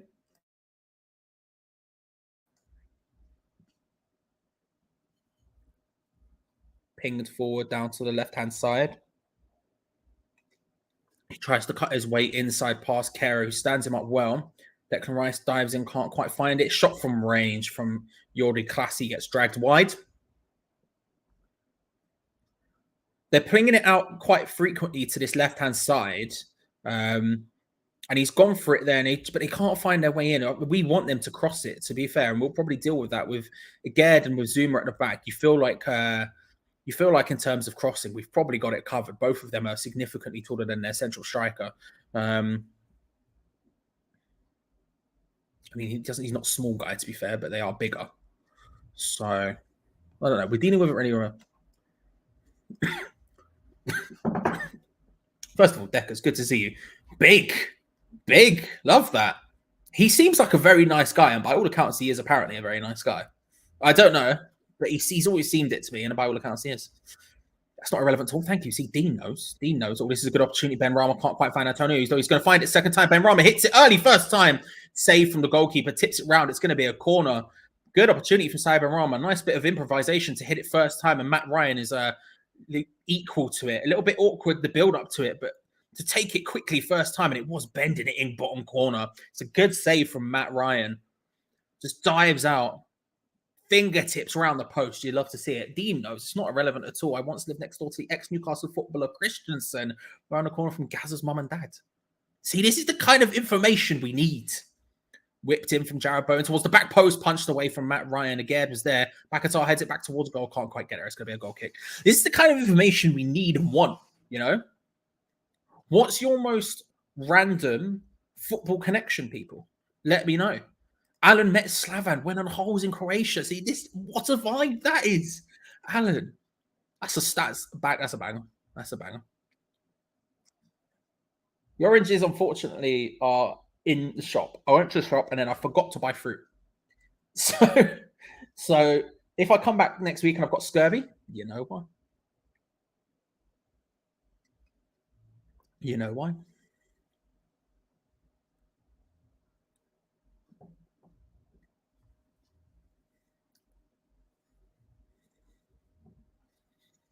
Aza trying to work their way forward again, just forced back. We're doing really well so far.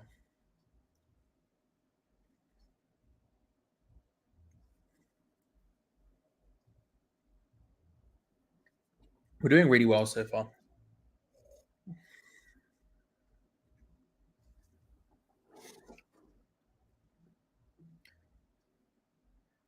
Ping it out wide to the left-hand side again. Looking for that number 19. The Brederode, is that how you pronounce his name? Brederode? The number 19 for AZ. They keep pinging it out to that sort of area. Kara dealing with it well so far. Trying to play their way through the lines here. Cresswell dives in and gets it bang on. Bang on. Big pump from Aged. Quickly forward to Mikel Antonio, who battles for it, wins it, pokes it forward to Said Benrahma, who can't quite get the turn, but Antonio gets it second time. Paquetá just a little bit ahead of it. So close. Benrahma goes down, and the referee seemed to wave play on. Benrahma's still down, I'll be honest. I think he's fine, but Antonio does so well to battle for that. To play it forward first time to Benrahma was really nice. It was definitely a foul, but the referee waves play on. Oh, just slightly overhit from Paquetá. As Benrahma goes down, the referee waves play on. Antonio first time touch out to that's a bad tackle from DeWitt. And he does get a yellow card in the aftermath of it. He does get a yellow card in the aftermath of it. That was rough. That was worse than it looked at first. When he came in, Studs was up in the back of Benrahma's foot. Antonio ends up playing it first time into the path of Paquetá, makes a nice run off of it, trying to get through. Paquetá's 1-2 pass, just a little bit overhit. Really nice passage of play. Could have been a goal. We're looking really dangerous from those sort of situations. But yeah, a deserved yellow card from DeWitt at left back, if I'm being honest. That was a rough challenge. That was a very rough challenge. Plays like a twit. Yeah, I nailed that one. Yeah, I nailed that one.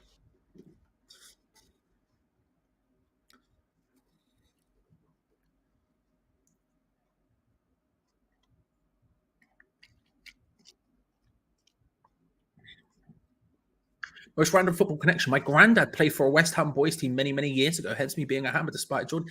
Love that. I did not know that. There you go. There's the connection.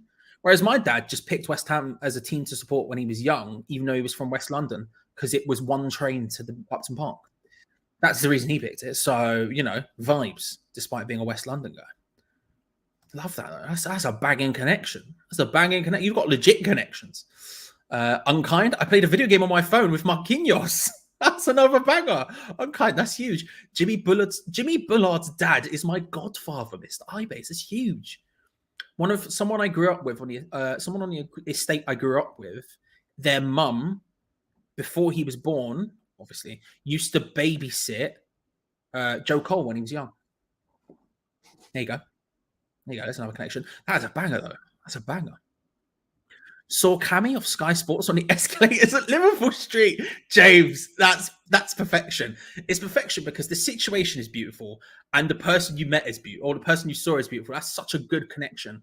Brederode cuts inside from the left-hand side, again gets found, cuts in from the left-hand side. The shot and the situation weren't too dangerous, and it was ends up being very, very, very comfortable for Areola to basically just catch with no real stress whatsoever. But again, they're finding him once more again on that left-hand side and hoping he can create something, whether that's because they feel like they can take advantage of Kera's positioning, who's doing well to this evening, or whether that's just the way they would be regardless. I'm not sure. Obviously, their left winger, I think, is the guy who's missing, who's pretty good. I think he was the left winger. So maybe that's just they like playing out to the left a lot. I don't know. Saw Cammy on the escalators. That's a beautiful one. It is mainly usually Greg's. I'm nowhere near that at the moment. I'm fine. I'm good at the moment. Would you rather have prime Scott Parker in midfield or prime Craig Dawson and Thomas Repka at the back? Ooh. I mean, Scott Parker and Rice in midfield in their prime are better. Sugawara taking down Benrahma. They're just maybe lucky to get away with no yellow on that one. It was quite robust. I don't know. I mean, Parker Rice feels the ideal one. I love Repka and Dawson, but they have never reached the heights of Parker and Rice. So probably Parker and Rice. And I feel like if you put Parker and Rice in this team, it improves it more than if you put Dawson and Repka. But at the same time, I do love the recklessness of Thomas Repka. Yeah, you've bamboozled me there. I don't know. I don't know. Passing it around at the back currently comfortably, West Ham. Looking for a way to get forward. Playing it out wide to the right-hand side for Tilo Kehrer. Into the path of Paquetá. Souček, he's looking to try and get that ball forward. Tries a ball over the top for Jared Bowen. He isn't going to make it, but he's going to put pressure onto Matt Ryan. Playing it a little bit awkwardly. AZ, they're not in a great position. Paquetá calling for extra pressure forces them to go long. And we win the ball back instantaneously. I'll tell you what, the pressures works really well, though. Pressures works really well.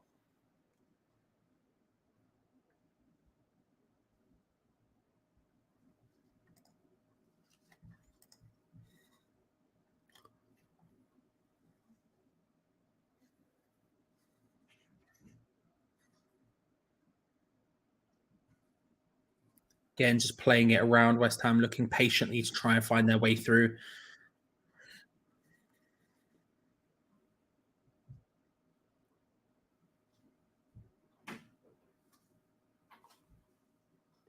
Oh my God, is that what I think it is? Hello. All right, thank you. Oh my days. I've got pizza. Bruv, I've got pizza. Thank you. Also, hello. Bruv, I've got pizza. Bruv, I've got pizza.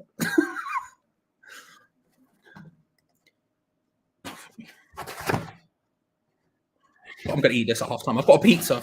I've got a pizza. Anyway, passing it around comfortably. Thing is, Rapka was just reckless, but I'm here for it, you know? Just going to go in hard and just completely take someone out. And I respect it, even though I don't think it would be super useful. I do respect it. Souček pings it across, looking for Cresswell, who dared get forward. After an awkward header, they pick it back up.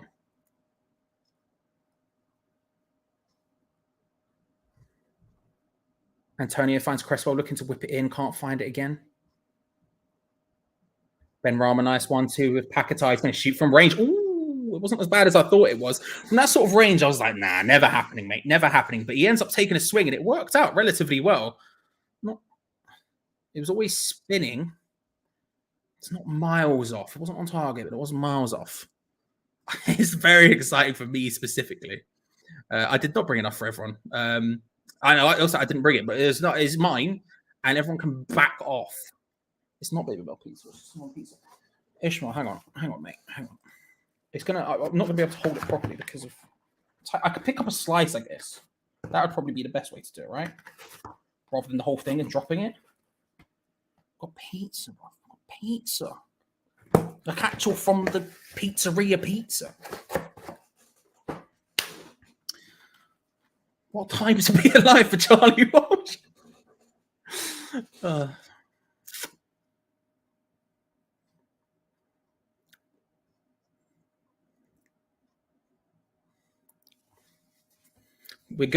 defensive shape's pretty good. It's not perfect. I've seen us be better, but we're keeping them out comfortably. It's by no means bad. We've got a really strong defensive shape. So when they come forward, and with not the speed they need to, a lot like Manchester United, for example, where there is I don't know, they weren't playing fast enough. They weren't coming at us fast enough, and that was allowing us to just get back into the shape we want to be in, and just stand there and be like, "Go on, then." And a similar thing is happening again today. They aren't attacking fast enough. I thought they would be maybe more. Oh, look at this again. The pressing is good from us. Declan Rice just hounding Classy, forcing him into just playing an awkward pass forward, and we regain possession instantaneously from it. It's good, man. It's good. One thing I was expecting from Az better was them to counterattack better and to be faster through the transitions and really put us under pressure in those areas. But actually, they're not doing that, and they're allowing us to sit in the comfortable position that we want them to be in.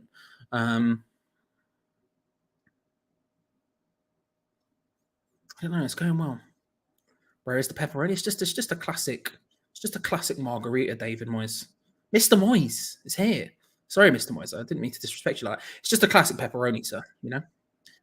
Ben Rama finds Souček, who whips it out to Aaron Cresswell, gets control. It looked like a handball. And it was. I was going to say that definitely looked like a handball to me from Aaron Cresswell. I think he's going to claim it wasn't, or maybe it was a mistake. He's smiling, but I was like, that definitely looked like a handball. It was whipped out by Thomas Souček to him. Yeah, it looks like he hits his arm, to be honest with you. Yeah. Seen him less happy after win. Yeah, but it's pizza, bro. It's pizza. Look, we all love West Ham. Okay, that's the thing we all love. But there's West Ham. There's pizza. There's order to life, and pizza is at the top of it. And after the chip mishap earlier, I'm having a grand old time. Thank you. I know it's gone well for me. It's gone well for me. It's not. It's just just classic Margaret. Just classic Margaret. Yeah. Thin slice. Bowen trying to power his way forward. Can't make it happy. I didn't know it was going to happen. She went with her friend to a pizzeria around the corner. And I was like, oh, that's fine. You get to eat pizza. She's just turned up at the door with her mate. She just handed me a pizza. I've just got a pizza out of it. Sorry, I'm very shocked. I'm stunned. I've been stun locked. I've been bamboozled. Again, they're trying to work the ball forward out to this left-hand side. Breda Roda.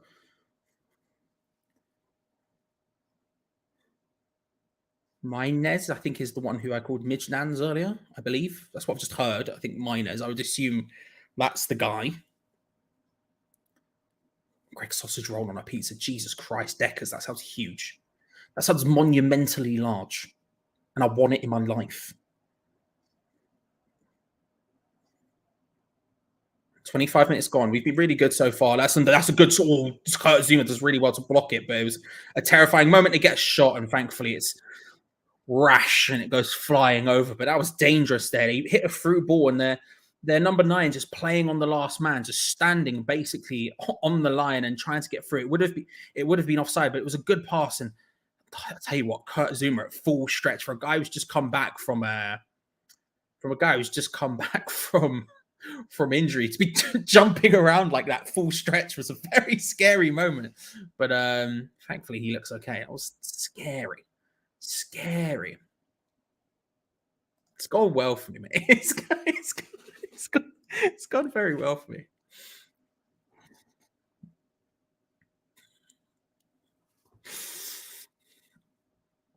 Other than BT Sport on the Discord, Bo, is on Paramount Plus in the United States, I believe. What's that thing on Twitter? Footy Pass 13 on Twitter, I think. They probably have it. There's a bunch of different places. I'm sure if you look around on Twitter for like West Ham stream, someone will have it somewhere, right? I don't know. All good pressure from Bowen, and Declan Rice just a little bit stuck on the wrong side there. Could have got it in, but doesn't quite. No, I said again here, they should be streaming forward in a really bold manner, and they just aren't. They weren't under even that much pressure then, and they decided to go backwards. They should have just gone flying forward. If they went flying forward there while Declan Rice was out of position, a lot of our team were further forward, they would have had a huge opportunity to really have a go at us quickly. And they just dawdled. They decided to go backwards, and I'm not even certain why. Obviously, we only have a limited view on a television screen, right? We don't know if Kera was stood right here in front of him or something, but it looked like there was space for him to go into. Doesn't do it. Nice turn from Lucas Paquetá, looking forward. He's got Mikel Antonio there. Tries to through ball to him, can't quite manage it. It's the only option he really had, and he went for it, but it would have had to have been special to thread it through that gap. It just doesn't happen. But yeah, they're just not fast enough, AZ, to really cause us any problems going forward. And when they get to us in that position, we're doing okay defensively. It's not, like I said, the strongest shape we've ever had, but we're doing okay, and they're just not finding ways to break it down. So actually, I'm not super concerned right now. Basically, I'm a simple man. I don't need a lot, you know? Ball out wide again to Breda Roda, who can't quite get the control, and it's going to be a throw to West Ham. Tino Kera to take it in the corner quadrant on our right-hand side.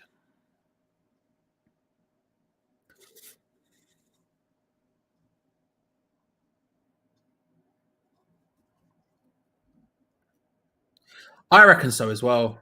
I think that as well, Yami. I'm not going to lie. I think one of the things I really liked about him, and I was so excited about him for joining, is the fact he does have that like fight in his game.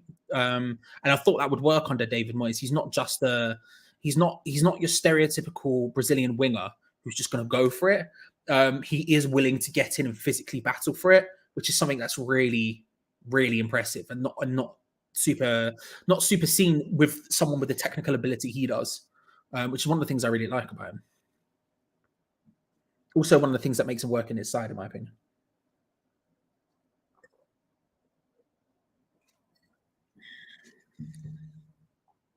Again, they're passing it around at the back here, AZ, and we're just putting them under a bit of pressure, forcing it long, and instantly we get the header forward. Mikel Antonio's there, can't quite get the touch. He does battle through to try and get there.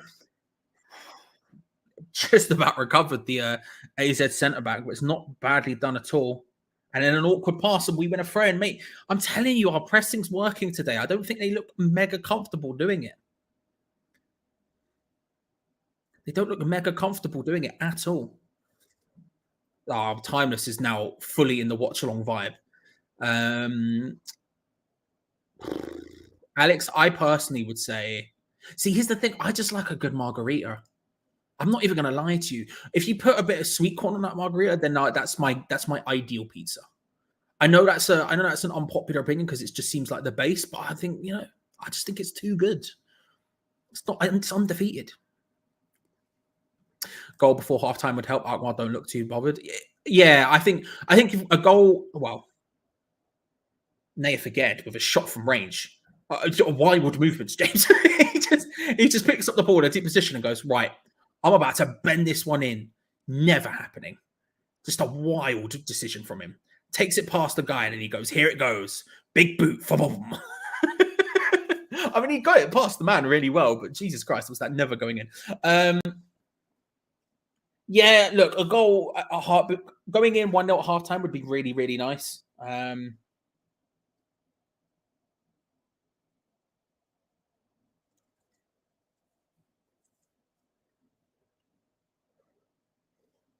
AZ again, take it slowly.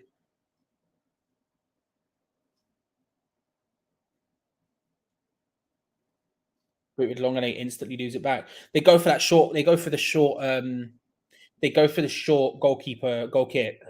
Centre back taking it, laying it across to the goalkeeper, sort of playing it around, and then they instantly we press them. We get in nice positions. We reduce their options. They're forced to boot it, and instantly it goes back up the other pitch at them. We're doing really well in that sense. Jordi Classy not struggling to get into the game as well. Declan Rice is doing a good job on him. Paquetá in those sort of tight positions, got two people on him. Almost manages to pull it off, but can't. Tino Kehrer a little bit far forward, my G. Get in there. Oh, brilliantly done by Saeed Benrahma. Fair play. He's absolutely nailed that. Lays it short to Mikel Antonio, who goes down backwards. Out wide to Aaron Cresswell. Picks up the ball. Mikel Antonio gets back up as West Ham continue to play it round.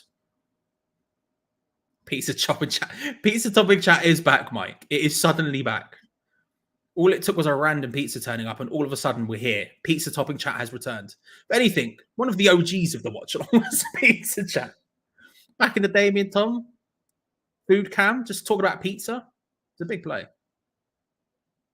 Kehrer finds Benrahma. Referee stops it. The home crowd are very, very annoyed by what's going on. They are very, very annoyed. And the player who went down with the head injury that he stopped his back up, there was a lot of anger. I think the home crowd are basically accusing AZ of time wasting. I don't personally think they are.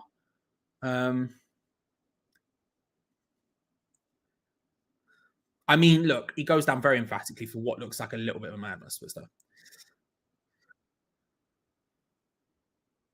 But again, if someone goes down with a head injury, you sort of have to stop it. It's fine. It's going to be a drop ball. We'll get possession back. It's not that deep. It's not that deep. And I also don't think they're going to be looking to time waste too much, if I'm being honest about it. I know the vibe is that they might time waste, but realistically, they need to win this game just as much as we do. And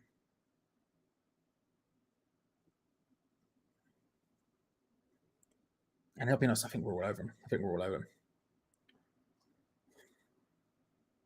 Right now, I can't see him scoring.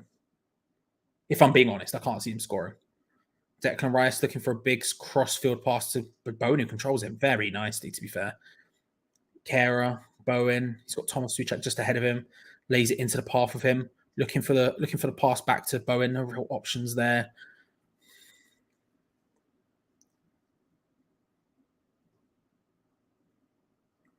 Loses out. He can come forward with the ball.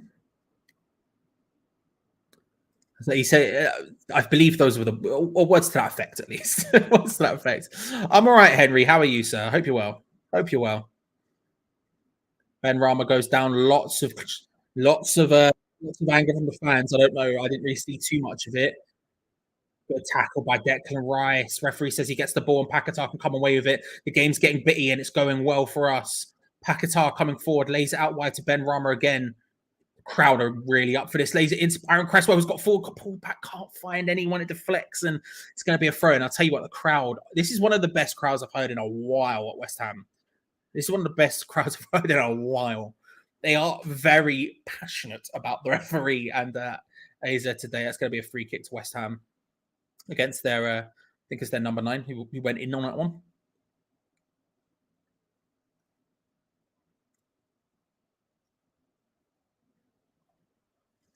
Big.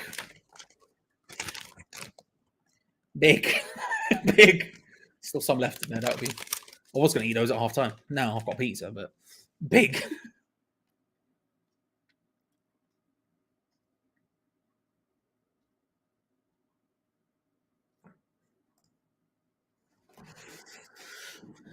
Yeah, Cresswell, I know, please. No one else. Just give him all flipping. Just give him all set piece responsibilities, apart from pens. Obviously, that's Ben Rama, but he is standing over it with Syed Ben Rama, currently Aaron Cresswell. Referee's going to pull the position back right to the touchline, where the foul apparently took place.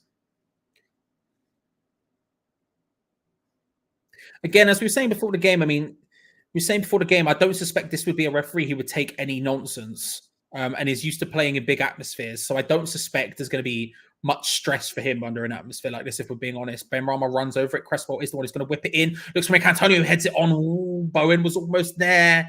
Can't quite get there.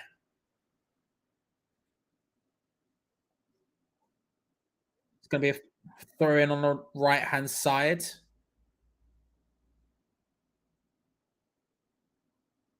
Referee's just checking VAR. Nothing. He says play on. It's going to be It's going to be a throw in on the right hand side. Tilo Kehrer to take in a good position. Can we keep possession from a throw? We've been ever so slightly better at throw-ins recently. You love to see it.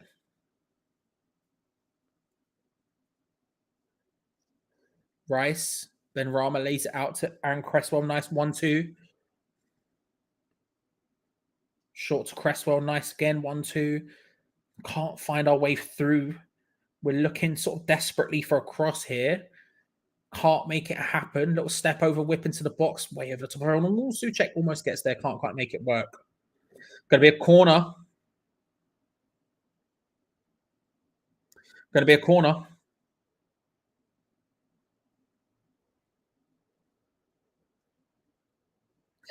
The crowd have got very angry. I equally have no clue what the referee's just given.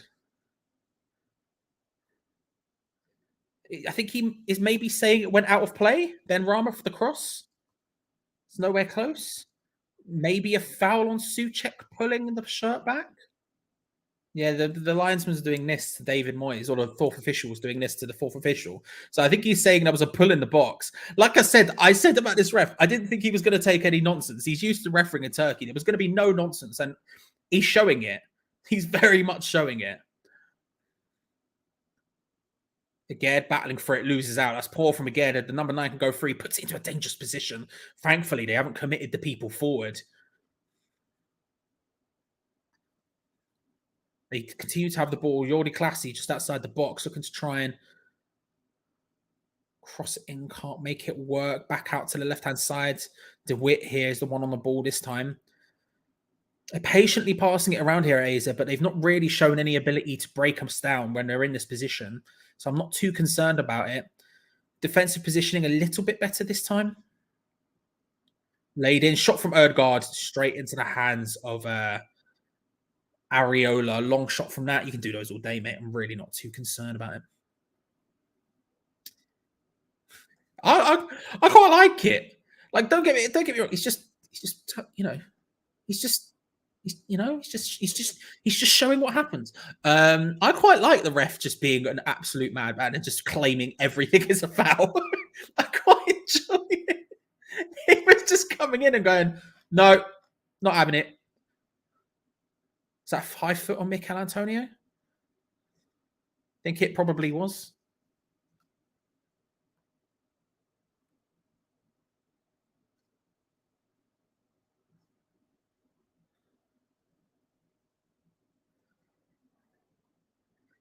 The crowd are going mad about something again, but that's the first time I've looked at it and gone, that's probably time wasting there.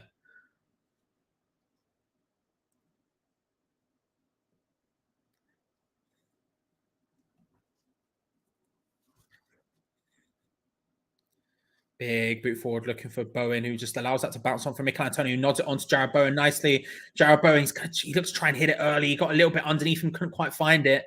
Paquetá in a good position, continues with it. Beside Benrahma looking for the overlap for Aaron Cresswell. Instead, goes for quite a pointless shot straight into the hands of the goalkeeper. Annoyingly there, Benrahma.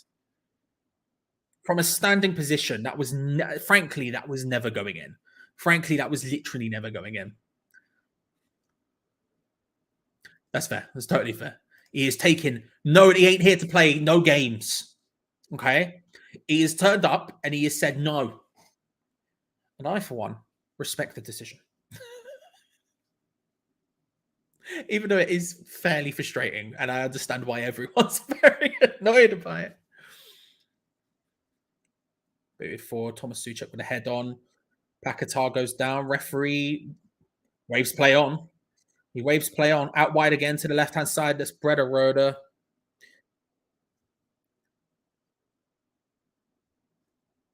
Mynans plays it back to Mike. Right. Oh my God, that's an absolute banger of a goal as well. It's 1-0. That is an absolute banger. There was an instant up the other end, and instantly Paquetá's gone up to him, Cresswell's gone up to him, Classie's tried to stop it but can't. And Tony, the whole West Ham team is surrounding the referee. There was a huge up. That is an absolute screamer, by the way, of a goal. He's pile drive that one in from range, skimming along the floor, and it's gone in. There's a huge the referee is, I don't know if he's talking to VAR or not. He's doing this, but he's telling people, he's saying it's going to be checked. Potentially a foul on Paquetá. I think it would be light, if I'm being honest, looking at it. Berkimar, he claims it might have been a handball anyway, and then they go flying up the other end. The first time they've managed to counterattack with any sort of pace, out wide to Brederode on the left-hand side. Like I said, they've just been too slow. It's laid into... Oh, that is such a good finish.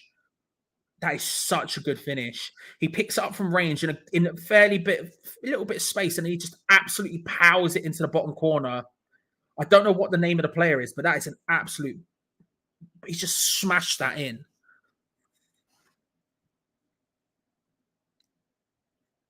Looking again at the thing at the far end. Goal stands. The AZ player was claiming handball because as Paquetá flies down, he's like this, and the ball does hit off his hand. Goal is given. It's 1-0 to AZ. The only time they've counterattacked with any pace and they've scored. I've said it continuously in this match. They've been way too slow about it. It's been nowhere even close to it. But that one they've come through. I'll be honest, I don't think it was a foul. I understand why people would, but personally, I haven't got a problem with that. I think it was probably the right decision. The defense up the other end is awful. Well, it's not awful. It's the first time they've really gone with us with any sort of pace. And now actually they are going to time waste and they are going to do stuff.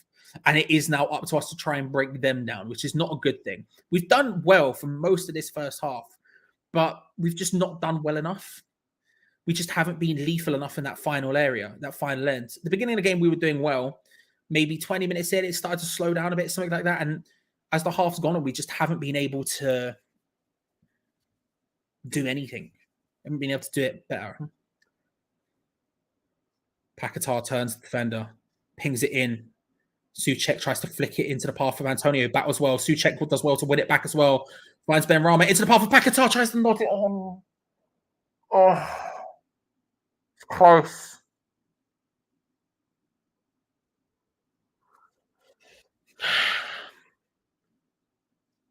battled well with it, Thomas Souček, to win it back after a little bit of randomness. And then Ben Rama whips it in, and Paquetá's he's just underneath it. Oh, it is Reinders. It is that player that I said before that I've heard is pretty good. That's a really nice finish from him. I can't say anything. It is very good.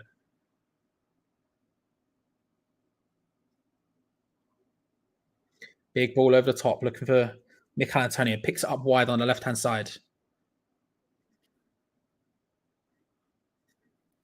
He does well to take it past his man. Look for a cross, maybe, Mikel, instead of going the whole way. He wins the corner doing it. Apparently, it was a goal kick. He should have let it go earlier. There was an opportunity there to cross the ball, and he just doesn't do it. He just does not do it. Well, pick up my plums and call me producer. Madman, good to see you, my friend. How are you, sir? I hope you're well. I hope you're well. I am. It's true. I would say, Madman, it's out of hand. I would say it's officially out of hand. The hair it's insanity.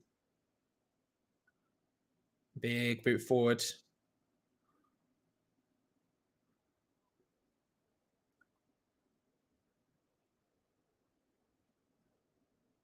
Two minutes of added time. I'll be honest, I think some of our players are losing our head a little bit here.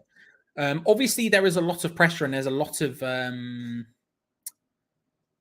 emotions are running high. But I think that, if I'm honest, there's a lot of hand raised throwing going on.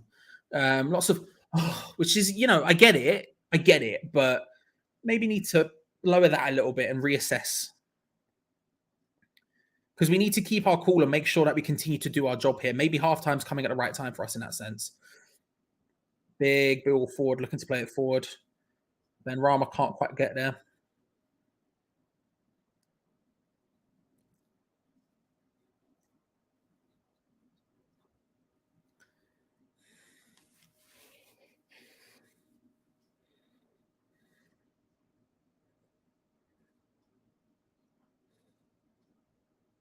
Ryan just does well here.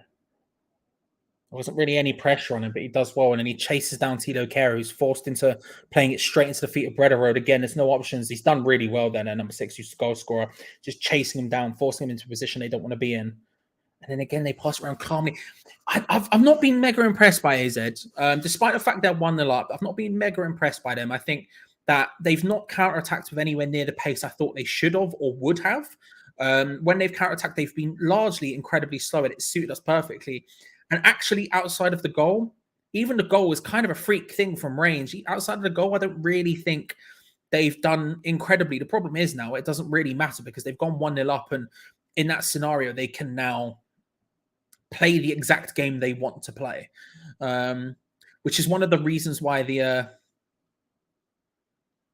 we go. It's half time. Huge boos at half time. I think we've been comfortably the better team, is what I would say. I think, especially for the opening sort of half of the half, if you want to put it that way, the opening quarter, however you want to say it. I think we were comfortably better.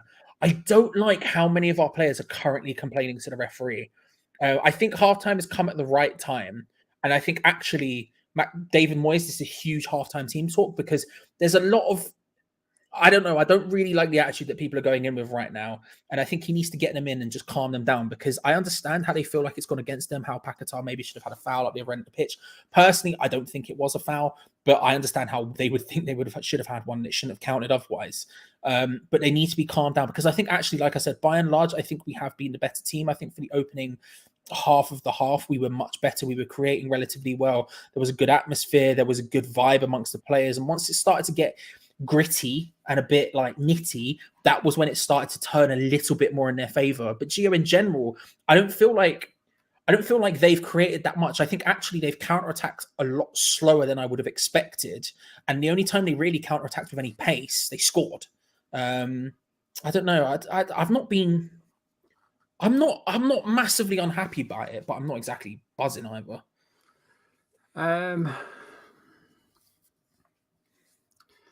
Don't know. I'm disappointed, Charlie. I don't think we're playing as well as we can do. I don't think I get why we're sitting off. We're not pressing high because they want us to. You can see they're waiting for us to, so they can start doing their passes. But I think we're coping quite well when we do press. I don't really feel like they're cutting through us or anything. It's very lackluster from us. I feel now the game is in their hands because we're going to have to attack now, and it's going to give them opportunity. So what we were trying to prevent by our lack of press, we're now going to have to do it. We're now in the position we did want to be in because we're 1-0 down. We can't lose. We cannot lose.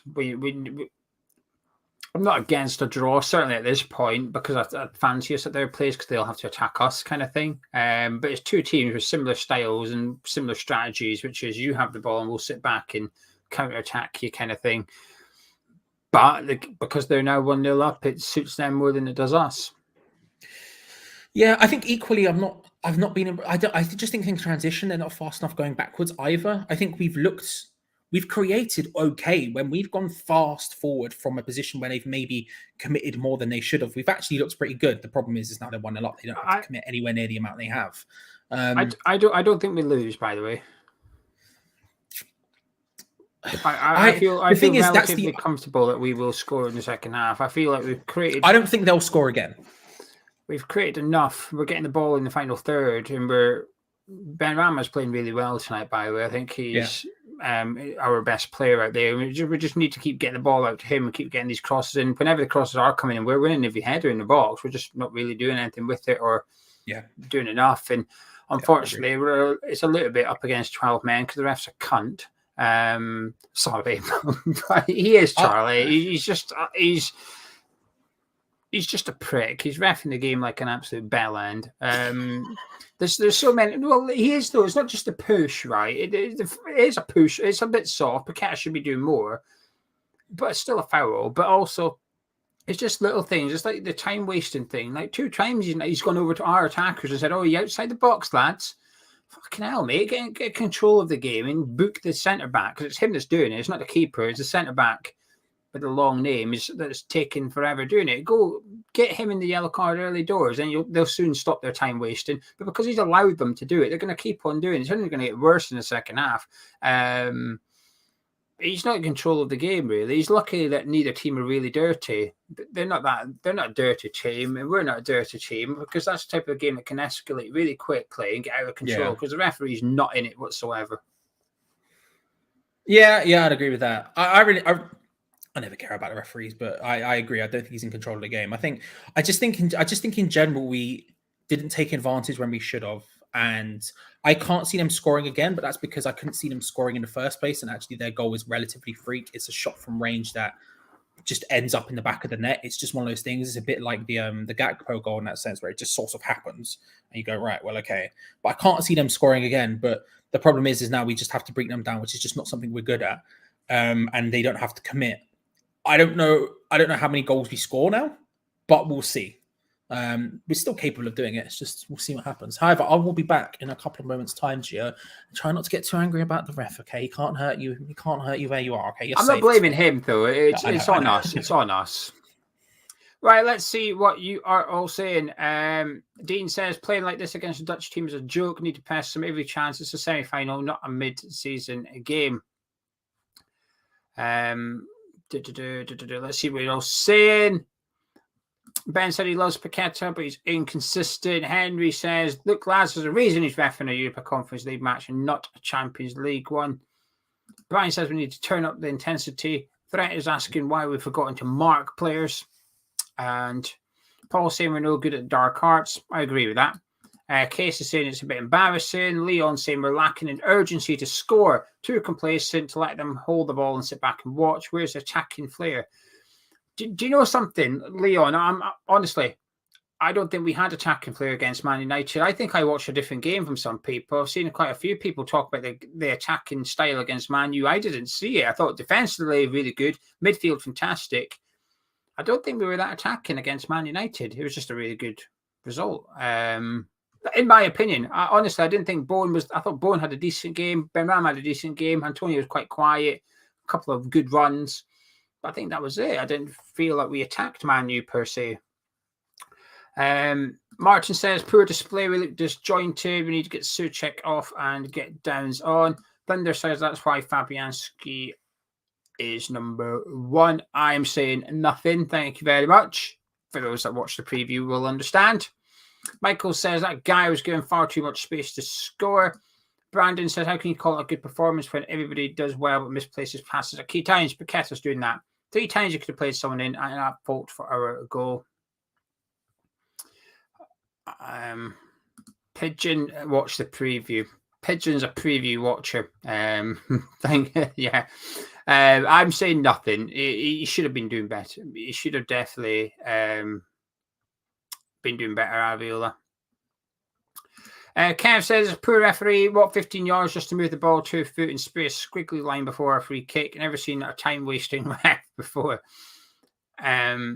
Stevie said, you're frustrated now. Watch the gamesmanship in the second half. Time wasting will be epic. Oh, it'll be mental. But the worst thing is referees allowed it so far. He's just going to let them continue. Mancunian says, astonished to be behind to these. They're not that good. We need to up this and stop playing the handbrake on. I agree. I think, do you know something? I don't think we lose. I don't think we lose. My concern is, and I'm only going by what Dutch podcast guy said to me, what Michael said to me, and that was they play better against teams that attack them. That concerns me. But from what I've seen in the first 45, they're all right. They're nice. They're nice at passing the ball around, but they're shooting from 20 yards out. The problem is they're going to keep shooting now because they've just seen our keeper's not very good. So they're going to keep on doing it. But for some reason, I still don't think we lose this game despite being 1-0 down. I think we're getting into promising positions. It's just not really, we've not done anything with it. And we need to up the intensity. Greg said, once again, our defence were like mannequins, no closing down. Once again, let the player have a shot. And what do you know the score? In all honesty, your defence should be able to trust your keeper there. Should they close him down? Yes, they should. But they should trust Areola to save. Areola should be saving that. Anyway. Omega disagrees. Thinks we'll lose 1-0. Don't think Moyes is calm. He will lose it again like Frankfurt and the players will follow. Anthony said decision making is not there. More intensity. Metal says both teams are a little bit rubbish.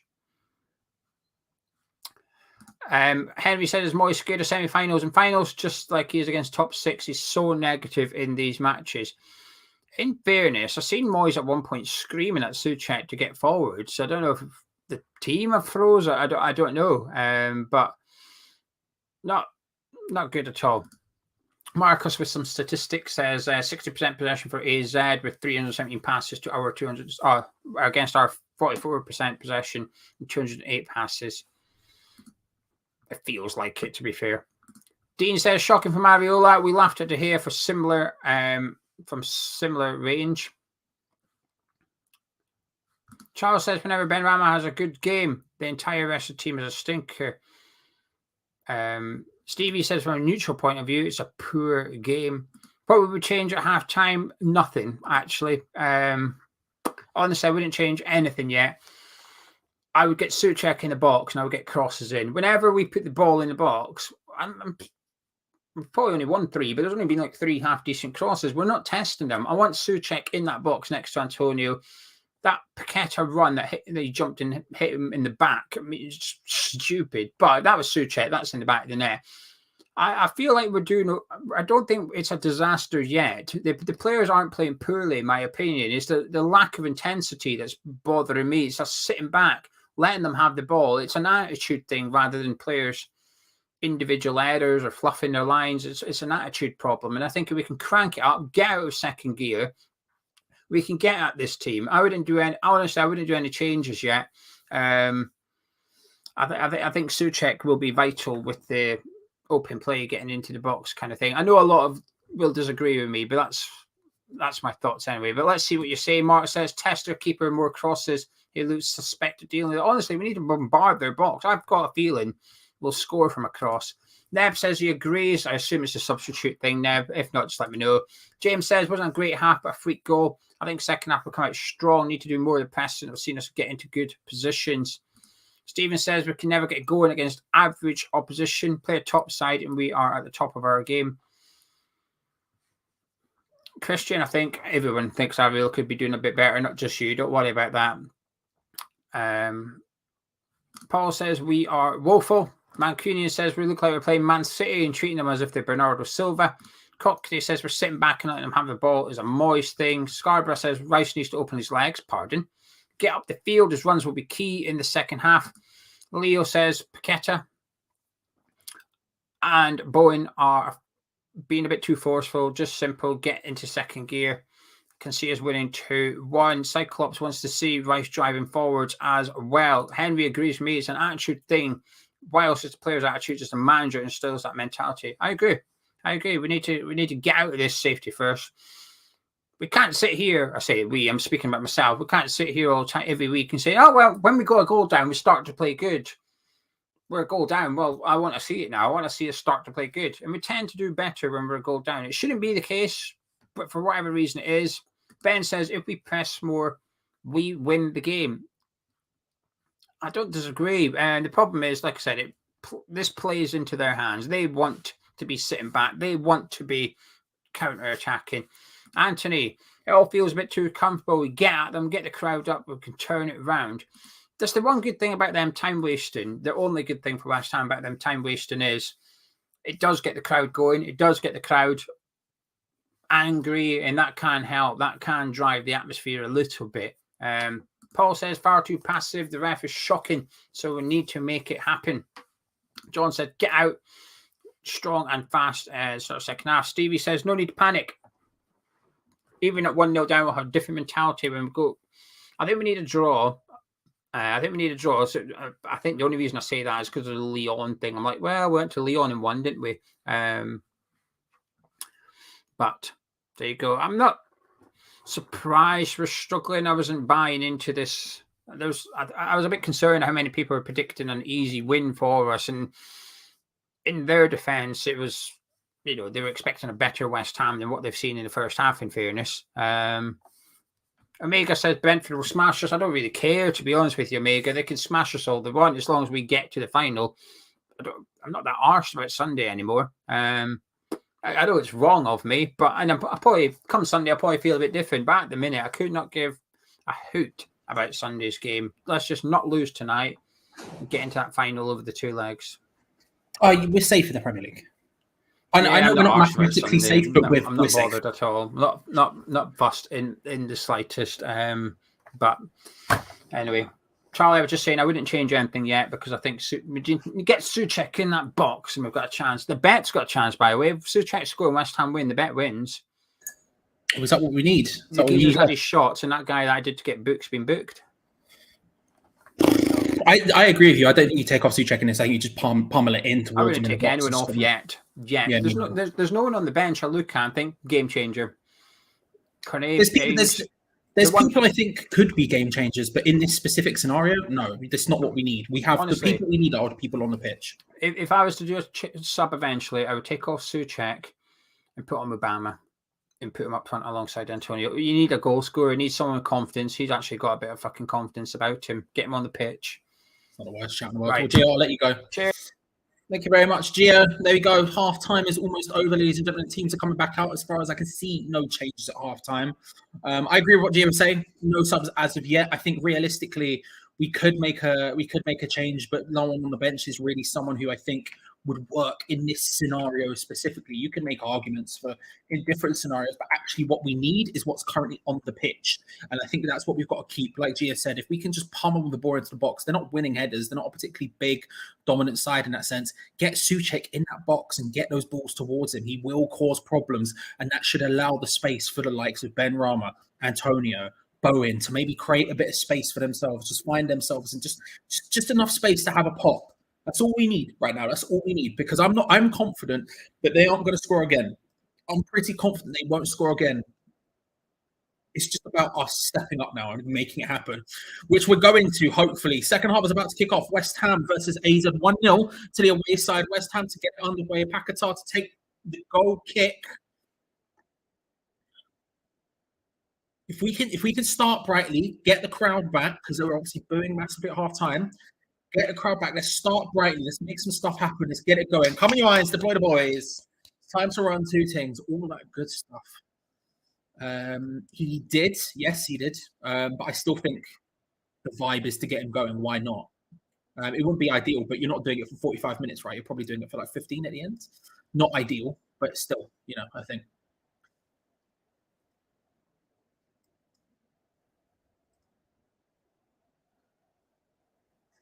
Did he swear much, Alex? Did he swear much? Jaconia, thank you very much for the $2. Thank you very much. It just popped up for me. I don't know if Gio already talked about it, but it just popped up for me. So thank you very much. Let's go. I'll log both your names in the thing now.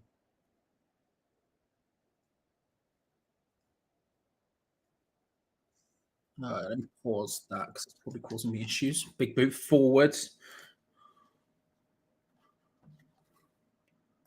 All the way back to Areola, and we're going to see how we can do it. Now it's interesting to see how they're going to set up, how we're going to be able to break those down, because they are going to be a very defensive side now. They aren't going to try and do anything to us. They're going to just stand off and allow us to sort of play our game. How the times that we've looked most dangerous is when they've committed maybe one or two too many people forward, and we've counter-attacked into space, and it's looked exciting and good. They're not really going to do that now. Looking at them, they've still got a fair amount of people forward, but it's those long balls that are going to have to be good. Thomas Souček nods it on, no one there. It's going to be an uphill battle in that sense. Right, and it's £2. One of the things I need to do on the upgrade over the summer is make something that does this for me. Nice. Thank you very much. Also, thank you to GP, Shane, Ado, Dave, Ionix, Draconian. Thank you very much. Hope you're all well. I waited till you got back. Thank you. It's because it auto starts for me. We have a system where you can star it, and then you have like starred comments and live comments. That way I can keep track of all of the super chats, so I can make sure to thank you lot like properly. And it was just starred already when it came up. And Gio wasn't here to start it, so I've got no clue what happened. But hey, I'm not complaining that something happened for me. They're on the ball now, AZ. Let's see how much they commit forward as they have full control of it, and how much we commit to the press. Sort of doing what we have been doing. It's not bad.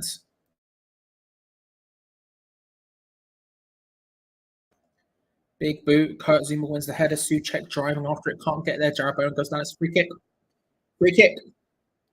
An ironic cheer from the crowds as we get a free kick. I didn't eat all the pizza, by the way. I didn't have time. I went and spoke to my girlfriend and her mate. Had a very brief conversation.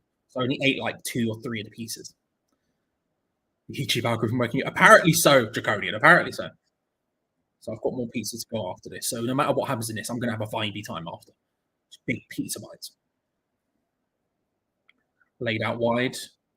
Again, AZ. They're committing about the same number of people forward as they were. Again, I'll be honest with you. If they go 2-0 up in this, it would be a huge moment for them. As much as on a realistic level, they don't want to commit too far forward, and they probably aren't. They had probably about the same number of people going forward in that situation as they had before. It's going to be a slight flip of the situation now, where we're going to be the ones who need to step out of ourselves a little bit, and they're going to be more comfortable to just sit. That doesn't usually suit us. Bowen with a big crossfield pass, that could be a way to break this team down. If we can cross it, if we can get those crossfield balls working faster. Ben Rama crosses in towards the back post. Bowen can't get there. Head of the AZ player. It's going to be a corner on the right hand side. Jared Bowen probably going to take it. Thursday night. It's the pizza night. Yes. I'm telling you, man. Europa League stuff BT have got going on. That advert, the actual Europa League theme, they're banging. Whipped in, punched away from Matt Ryan. Zuma was there, can't get there. Gil again also gets his head swept. Mikel Antonio goes down. That's definitely not a pen, by the way. Some of the fans chanting for it, not happening. Whipped back in towards. And it was more loft from Jared Bowen, and it goes all the way out of play. Going to be a goal kick. Poor cross. He is holding the ball, clinical passing. I think for me, the key is getting the ball forward faster. I think the key for me is getting the ball forward faster. We need to be rapid, because if there is anyone even remotely out of position, we need to take advantage of that. And if they aren't rapid, if they get into those positions, like you say, we need to keep the ball work it out into a wide position, and just bombard them, aerial bombard them, put them under all of the pressure in the world because they do not look comfortable with that in the first half. That does not look like their strong suit. And we've got people who can make that happen. We just have to put it on it. Gareth Bowen, that is poor, loses out on the ball easily there. Karen nips in. Him and Souček working out well to save Gareth Bowen there. That was really poor from him. Declan Rice with a lot of space to just stride into. Decides to stop and pass it backwards. Decision. It does love a bit of Candy Crush, or he did. I don't know if he's still playing it. I tell you what, I have vivid memories, and he would back me up on this. I can't remember what game it was. One of the games we went to, we were there super early. Was it a game? It might have even been a summer, like, we used to get together in the summer and do loads of videos. And me and him walking around the Olympic Park together as he played Pokemon Go, catching whatever Pokemon were in the Olympic Park. And I didn't have a phone that works inside, so I couldn't play Pokemon Go. So I just went for a walk with him. So big Pokemon Go vibes as well. I might not be into the Candy Crush anymore, but there was a time, 24-hour stream time, where there was a lot of Candy Crush going on. A lot of it. Mine is New Star Soccer, probably. It's a mobile phone game. Bang. Well, to be fair, Tom likes a lot of games as well. He loves a bit of Bioshock. We're talking about Bioshock earlier. He loves a bit of Bioshock. Infinite specifically. Loves a bit of Infinite. Not that he doesn't like the first ones, but Infinite was a big thing. Going to be a throw on the right-hand side to AZ.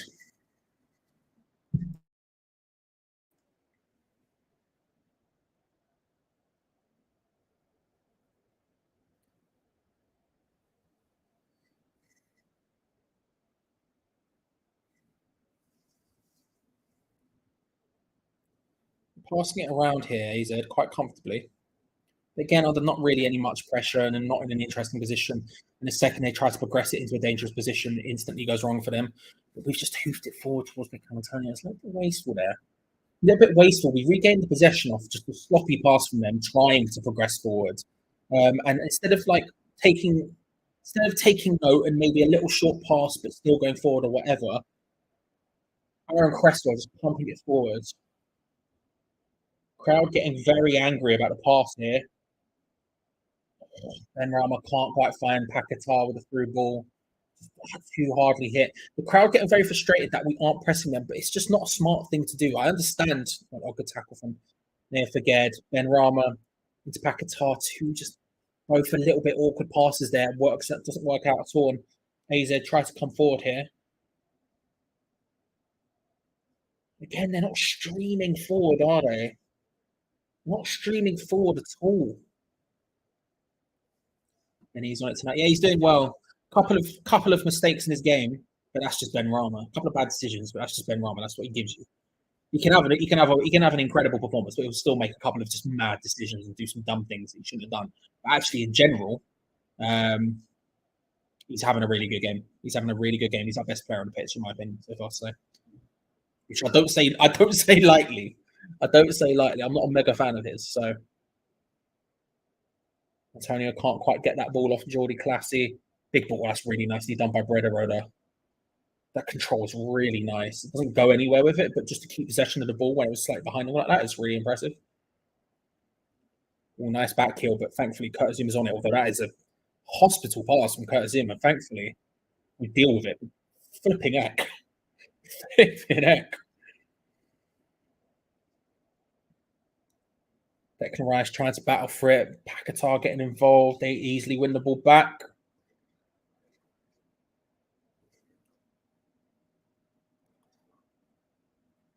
When we're in defense like this and they have the ball, we've got to be patient. We can't get dragged into playing their games. We have to be patient. As annoying as it is, we just have to. They won't hold on to the ball forever. Just allow them to step forward. Just keep the passing lanes cut out. Just don't go wild. Don't go headless chicken chasing it. Just cut down the passing lanes. Force them to play it long. That's all we need to do because they're not very good at it. The second we go too far forward, open up spaces, and they just go whoop, whoop, whoop, and pass through it, that's when the trouble starts.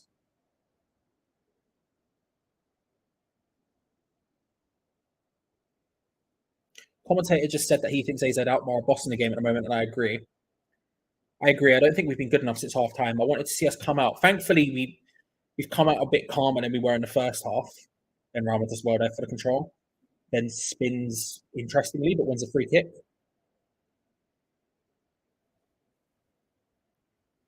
I don't think we've been good enough in the second half. We've been calmer, which is nice, because I was a bit concerned going in at half time with the heads were just completely gone. But this is not too bad. It's just not good enough. If this was 0-0, I wouldn't be too concerned about it. But 1-0 to them, that was an awful, awful pass. Naya Faged there, just going for the Hollywood does not make it work. Time to bell it, or the threat of it does really well. If the calls happen, the calls happen. You've seen the threats being very effective at times.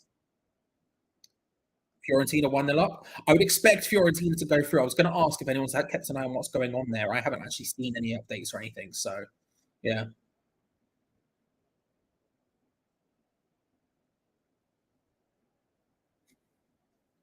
Jamie. I mean, yes, but also Jamie. Jamie. I mean, same, but Jamie. You know. Yeah, I doubt it. It's feeling less and less likely at this point. The thing is we need to change. We need to do something different right now. I think. I don't know. Like I said, I just think we need to keep it calm and we'll get there. But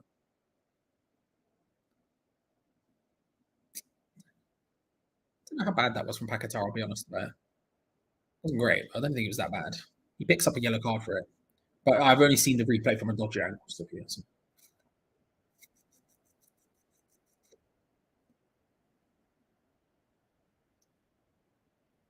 We need a bell.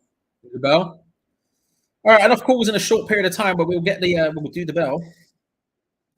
Just realised I completely forgot to change the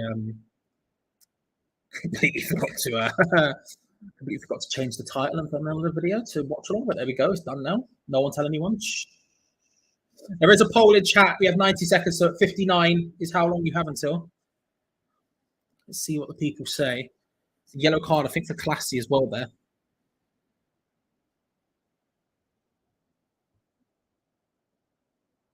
We need to jump on the floor a bit more. Like a 70s dance track, Mark, you know? Dance track. Aaron Cresswell going for the full Italian there.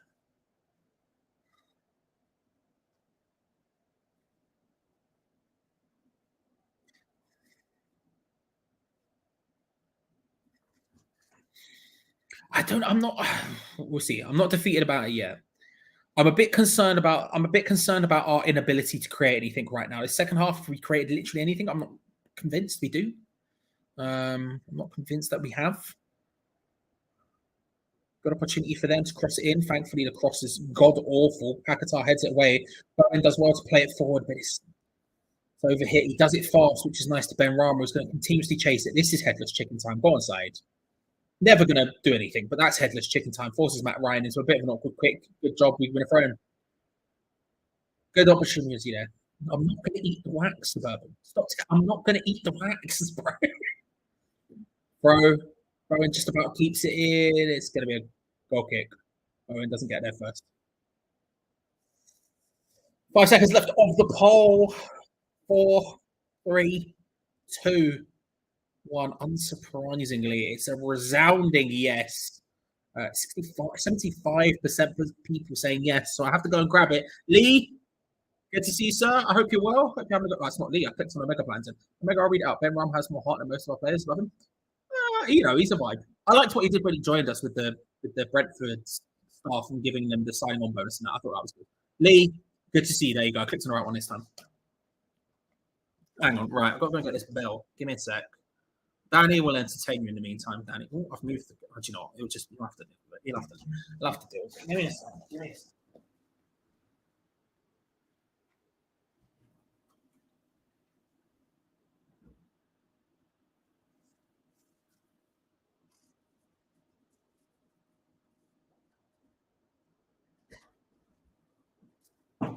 Dropped it.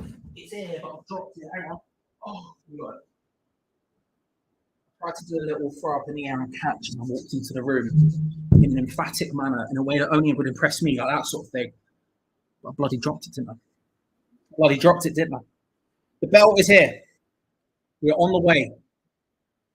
Out wide to Bowen. Cuts aside, hits it. Just wide. Just wide. It's just like the possession stats. Yeah, you're not wrong. You're not wrong. There we go. Oh, I've dropped out. It's fine. Here we go.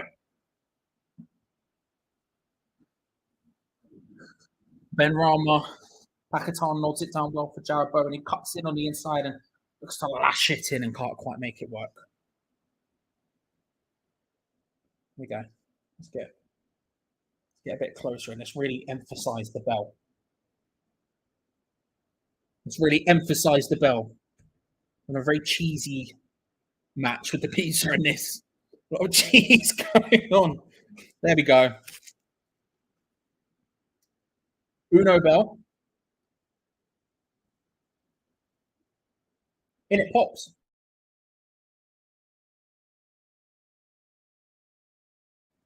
Kev, I know, mate, but what are we going to do at this stage? We're here, you know? It's just where we're at, you know?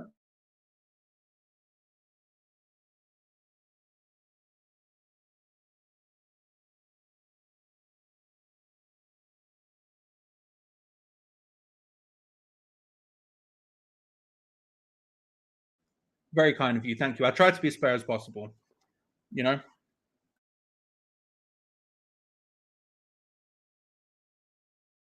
It's the threat. The threat works, Draconian. Also, side note, Robbie Savage, yeah, co-commentator, just say my Nans is doing this, and I'm going to very much enjoy that for the rest of this game and also the second leg, hopefully. Just saying the word my Nans followed by anything, it just sounds fun, doesn't it? It just sounds fun. Good old Northern Idaho cheese. Where is it from? It's got to be from Holland, right?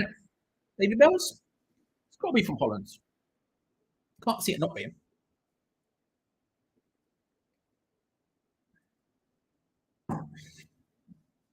I did have this thought the other day, Marcus. I had a little Google yesterday and I saw the cheese connections and I did have a think about it. But I would say they make the cheese. We live it. You know? We live it. That's how I choose to frame that. It's going to be a long throw for West Ham. Tilo Kehrer to take it. Looking in towards Mikel Antonio. Matt Ryan was there. Freaked out a little bit and ran backwards after. Back towards goal. Mikel Antonio going for an overhead kick. Can't quite make it work. Hooked away by AZ. Control from Aaron Cresswell about 40 yards from goal. Made up wide to Paquetá. Back heel pass. Looking for Ben Rama. Doesn't quite work out.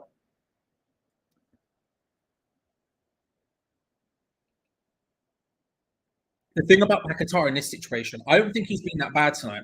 I think he tries a lot of stuff that doesn't come off, and because it's fancy, you get frustrated more than it when it's just a basic pass, right? But the thing is, that fancy stuff works way better than a fancy pass when it comes off. I think the bigger problem is his head has gone. If we saw it in the first half, I think the push in the first half, he's going to feel hard done by for that.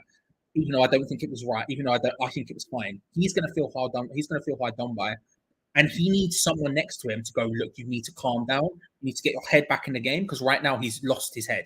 Mikel Antonio crossing to the box, hooks away. He's lost his head. And that's the bigger problem here. It's not necessarily him trying these flicks and things that aren't coming off. The bigger problem is that after his reaction after it didn't work, his head, he's frustrated. You can see it. He needs someone next to him, a good captain, on the manager to someone going, look, you need to chill out. You can do this. Just keep calm and you can get into this match. Because everyone else seems to have sort of calmed down and got on with it. He has lost his head a bit. Ben Rama does well there. Goes down. It's going to be a free kick. He has lost his head a bit. And that's going to be a problem the more it happens. You know? Can't see us scoring. It's just one of those games. Yeah, probably. I don't think he's been that bad. I don't think he's been good. Paquetá whips it into the box. Souček nods it across. Bowen's there. He's been cleared out by Matt Ryan. Surely it's a penalty. Penalty to West Ham. He's been absolutely cleared out by Matt Ryan there. The referee has decided against it. He's got a yellow card for Matt Ryan. Jared Bowen rise. Sorry, chat. I'm going to have to ignore you just in case it is a penalty and in case, because, you know, you'll be ahead of me. The ball gets lofted in from Paquetá towards Souček at the back post, who does well, rises, nods it back towards Bowen there. Yeah, easy pen. Matt Ryan, he goes to try and catch it, misses, and his hands are He goes to try and punch it and just hits Bowen in the face. It's an easy pen. It's a very, very easy pen. And this is a really good opportunity to get a goal back into this game. Last 10 minutes, we've been better. Since the threat of the bell, we've got better in these last 10 minutes. We've started to get more into the game. We've started to get a little bit more control into it. Still not been good enough, but we've been better. And this is what me and Gia were saying at halftime. If you just bombard their box, they are not comfortable with it at all. And you can see it there. Big ball into the box. Souček wins it at the back stick, which is exactly why he needs to stay on. And then all of a sudden, bang, there it is. Penalty. Declan Rice is dangerously close to the spot here. And look, I'm not saying I don't trust Declan Rice. I'm just saying I 100% trust Saïd Benrahma to put this into the net. I'm hoping Declan Rice is standing on the spot more to protect it than to take the penalty. Hopefully it is Benrahma because he was holding the ball, because it has to be him. Yeah, he's the one placing it. It has to be Benrahma. He's our best penalty taker by far. And he's been our best player today. When Saïd's on it, he's so good. And today has been one of those games. This is such a good opportunity. This is such a good opportunity.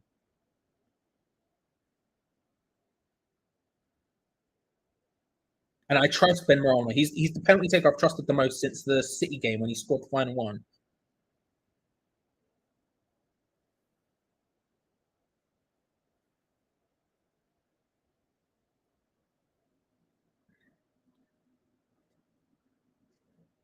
Stadium goes quiet as the referee blows the whistle. Saïd Benrahma to take. Steps up. 1-1. Good pen. Powers it past him. Lovely stuff. It's 1-1. We're back in the game. We needed that. we needed that.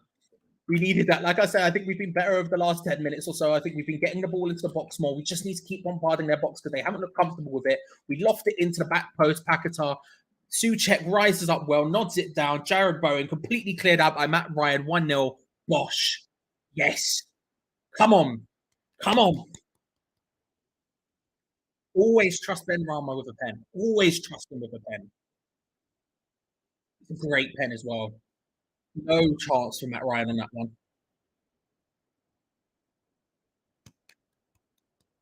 1-1. 1-1. Now we have the momentum. Now we have the vibe.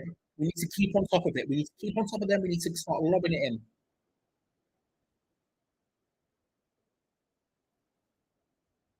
Hang on. Sorry, time this up. It's a vibe. If you do any type of dancer, is there another pizza on offer? Promise me there's another pizza first. That's my girlfriend, by the way. Promise me there's another pizza, and I will dance. I will dance.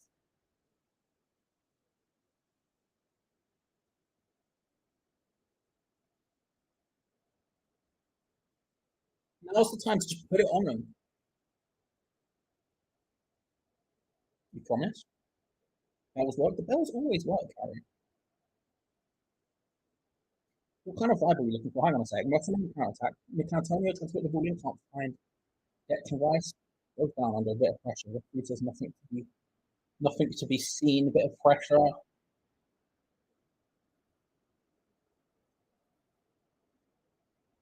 Still pushing. Paquetá nods it down to Thomas Souček out wide.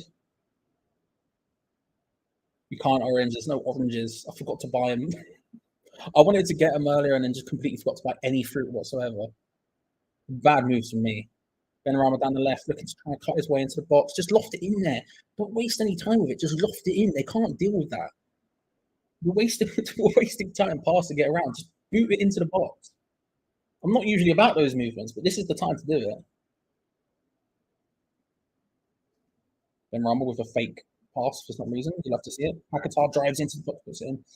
Gonna be a corner. Dance. What dance should we do? I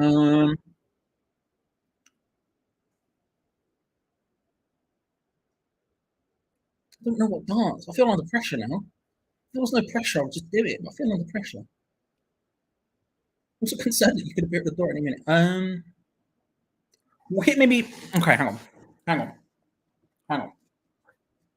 It's gonna be a cross into the box from a corner. Aaron Cresswell to take.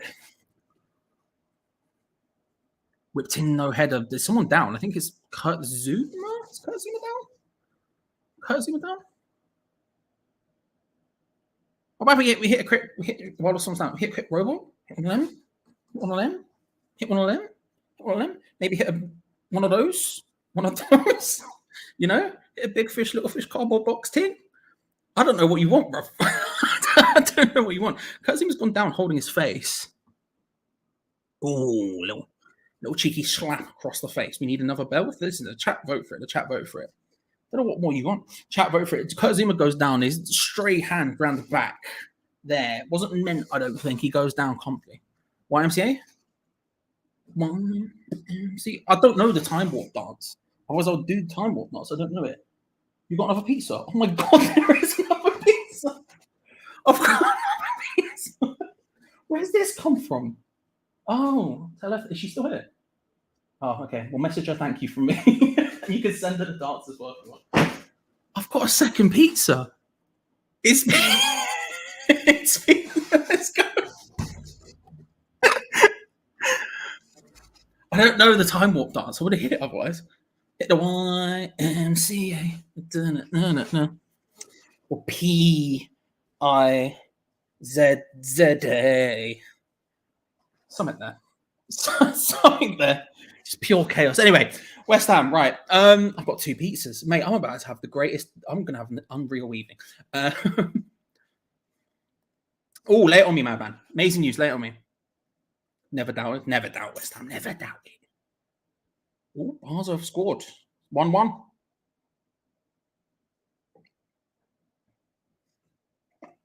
I'll be honest, Johnny. I'm not sure who you'd... Not wrong, bro. Not wrong at all. I wouldn't. There's no changes I would make. There's no changes I would make. Like, I look at the bench and there's the people there. No, bro. Congratulations. Flipping it. Congratulate. Can everyone please at Madman and congratulate, bro? Huge.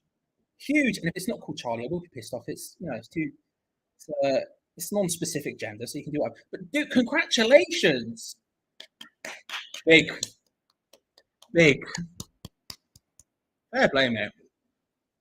I'm made up for you. I'm made up for you. Big again, but Charlie now coming up. That's amazing. Fair play, bro. Fair play. Big news. We can't get a win now. Then what can we? The vibe is there.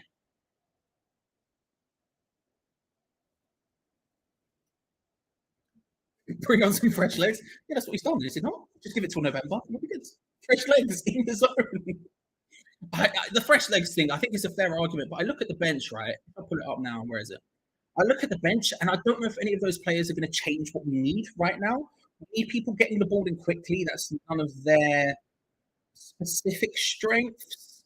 I think we've seen just what happens with Thomas Souček, for example, on the sort of loft into the back of the box, what he can bring in those situations. I don't know. I don't think there is anyone I would really bring on, to be honest, right now. And we're doing okay. The last 20 minutes, we've been doing all right. We're getting there slowly.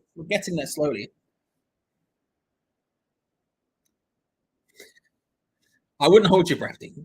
Unless you want another bell. Bells we can provide. I've got a whole nest of them in the fridge. But, Exact intro. Good. I forgot Gio put it on slow mode. Do you know how long it is? How long's the time on it? 20 seconds. I know Gio put slow mode on because sometimes it just is impossible to deal with. But...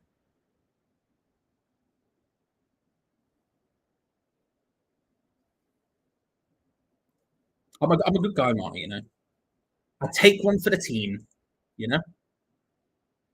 Ben Rama lays it into Antonio. This is good. Just never gets the control. Again, Paquetá's the one to react. I don't know. Paquetá's a bit concerning there.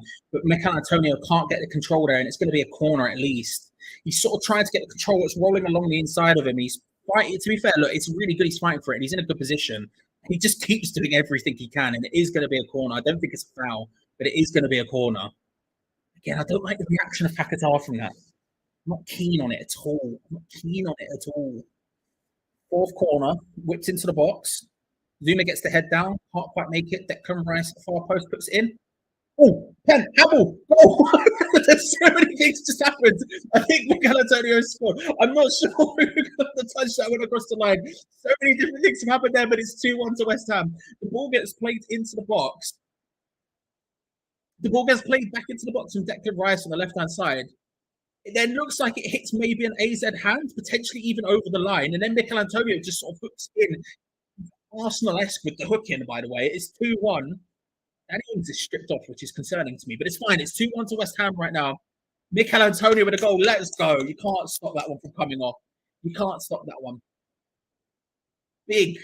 The referee is talking to VAR as we speak, but I can't see that one being disallowed. It's whipped into the box. Does it hit Zuma's arm or does it hit his chest? Declan Rice back in. The header from there for Ged. Looking at it again. I think it's fine. It's chipped back into the box from Rice again, off the line. It does hit his arm, but after it hits his foot, so it's definitely not a handball, in my opinion, from Sugawara on the line. He might even hit his shoulder. And Mikel Antonio reacts. Let's go. 2-1. This is what a turnaround. Like I said, last 20 minutes, we've been significantly better. The threat of the bell has worked. And we've got 2 goals. This is beautiful, beautiful stuff. And like I said, I don't think they were going to score again in the second half. I felt like their goal was relatively freak anyway, and I was pretty confident they weren't scoring in the first. Now we've got 2. Let's go and get another. We've shown that we have the ability to just keep pile driving the ball into the box. Danny Ings coming on as a bit of a concern, but we'll see what happens with that. I don't think the sub has been made, although I don't see Mikel Antonio right now. Oh, Jared Bowen does well. Oh, he does really well. Skips past the challenge after winning the ball. Lays it out wide. Thilo Kehrer looking to try and cross the ball in. Cuts inside. Hits it with his left foot. It was an interesting decision from Thilo Kehrer. But we're back. 2-1. Make another pizza. Is it the Bells? Is it the Priest? 2 pizzas, 2 goals. Have we found a new Bell alternate? You want to talk about my health? A baby Bell? Is it worse than an entire pizza? I don't know. But if there's another one,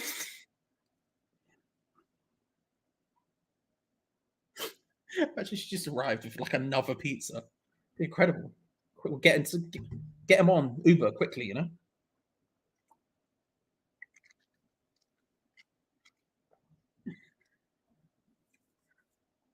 So Mikel Antonio was going to come off, and now he's decided against it. David Moyes was going to bring on Danny Ings for Mikel Antonio when it was 1-1. Oh, we need pizza. Oh, here comes Danny Ings. We need pizza. Well, listen, I always need pizza, so I'm not complaining. But imagine.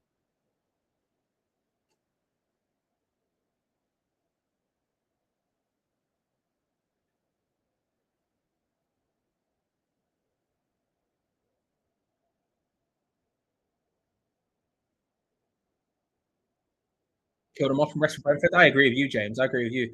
I don't think he was playing poorly. I'll be honest with you, Steve. I don't think he's playing poorly. I think he's got a lot to do, and it wasn't a sensational Mikel Antonio performance, but I don't think he was playing poorly. But I think that, well, we'll see. We'll see. I don't want to look. We're in a positive position right now, and I don't want to shoot shots at Danny Ings because I feel a bit harsh doing it. But at the same time, I don't think we're going to score now. It is Antonio who comes off. Man. Mad.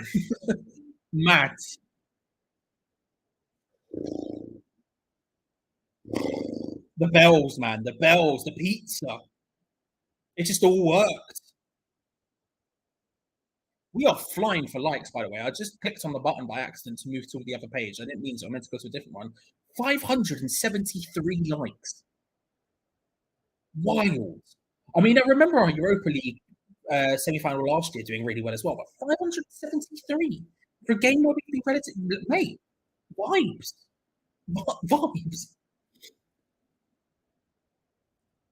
You don't have to eat both. I'll take one for the team, Roots. I'll take it for the team. It's fine. Do I have to? Maybe not, but I'll take one for the team and I'll do it. Oh, and orange pizza, like a Terry's chocolate orange. It's not nothing to do with cheese, Charlie. Why did I think a Terry's chocolate orange would work? Why did I think that was a thing? Cheese equals likes. Apparently so. Why did I think that was I don't know. Then Rama battling for it, loses out. Referee waves play on. Played out wide. The wit on the ball. Lofted in towards the box. Aaron Cresswell has to adjust very quickly. Should have been dealt with, and instead they get an opportunity to take a shot. It's laid out by Saïd Benrahma into Paquetá, who slots it forward, looking for Danny Ings. Well, this is good. Danny Ings' first touch on the ball. Couple of step overs from Daniel Ings there. Did not know he had those in his locker.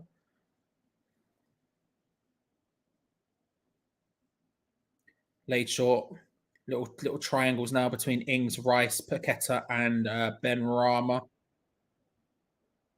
Declan Rice all for touch, and it goes out. Big, heavy touch from Declan Rice. Need to see it's going to be a throw into to AZ. This has worked out for us in the end. It's worked out for us in the end. Yeah, you'd like to show it. If you're happy, yeah, it hit the light. I did that in time, but I need the clap, so it doesn't work. It just hurts, if anything. They are incredible. They are incredible, to be fair. I don't, and I feel like I'm missing out. Rude. Like during pandemic and the role playing service really blew up. I wanted to get involved and I just didn't. I just watched them instead. I have it on PS3 and 4, GTA 5. I haven't played.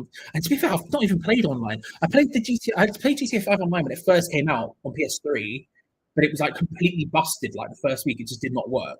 I played it a bit then, but it just wasn't really working properly, so I stopped playing it and I just never went back. I need to at some point, though.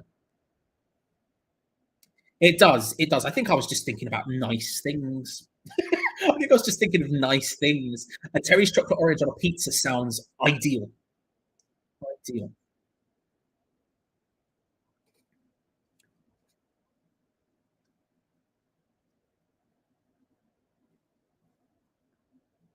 Danny Ings does well there. Lays it out wide to Saïd Benrahma. Into Danny Ings. It's a nice opportunity. He lays it back to Saïd Benrahma, whose shots was very, very poor. It's really good play. Danny Ings getting involved in a rare opportunity for Danny Ings to do stuff that Danny Ings does not usually do. And then just a nice link-up play between him and Benrahma. He just leans back and absolutely skies it. It's got to at least hit the target. That's a really good opportunity. Good work between the two of them, and good play from Danny Ings, to be fair. But like I say, even when Benrahma has a great game, he'll still do some things that just make you go, "What?" Key example.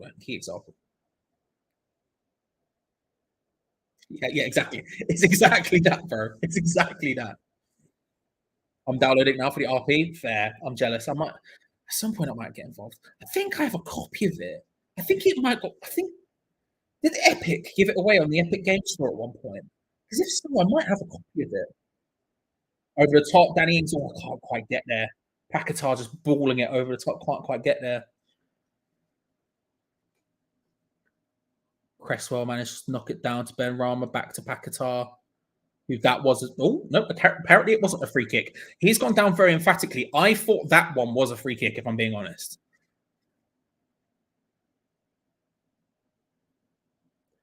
Do check asking the referee. He said he got the ball.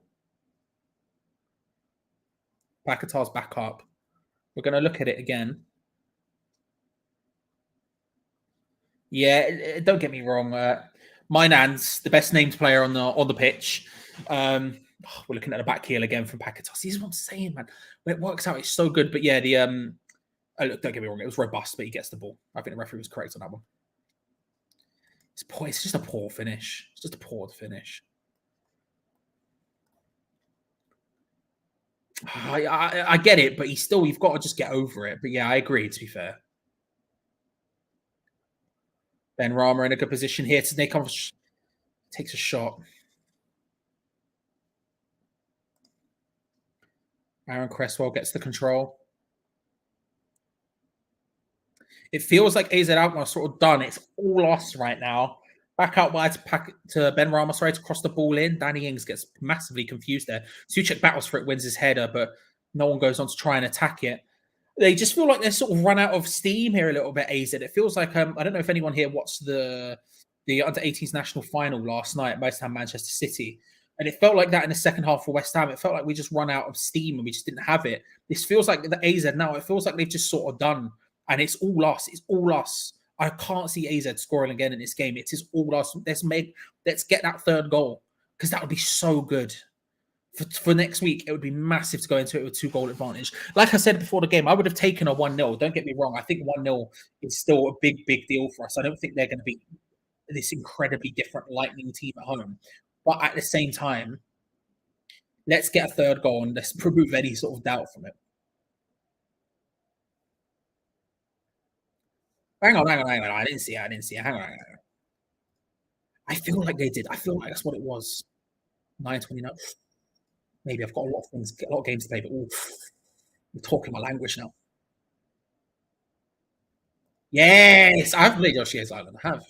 I included it on a video I edited for Triple Jump a couple of months back, I think. I have played Yoshi's Island. I have.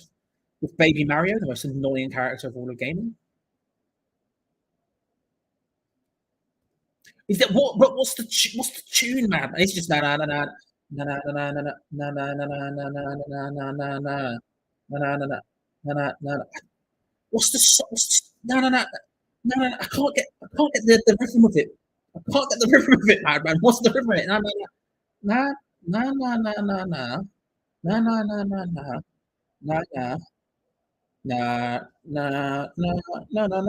It's not that. What's I'm lost. Look up. What do you look up? I'm baffed. It's a Morse code. It doesn't look Morse code. I'm baffed, madman. I'm confused. I'm scared. Manchester City ended up winning 2-1 against us. We won 1-0 up. Could do it with a goal. Manchester City ended up winning 2-1. They were really good, to be fair. And I think we just ran out of energy by the end of the game. They were really good. I think a good performance from a lot of our players still, but just one of those ones where it ended 2-1. And to be fair, they've won the title 3 years in a row now. So it's not ultimately shocking that we lost to them, but we still put in a good performance, in my opinion.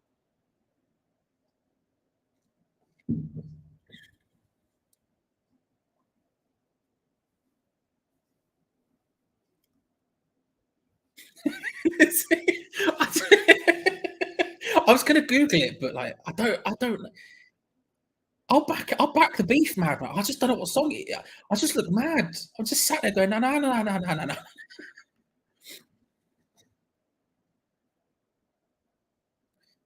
We got 2 minutes plus stoppage time to go.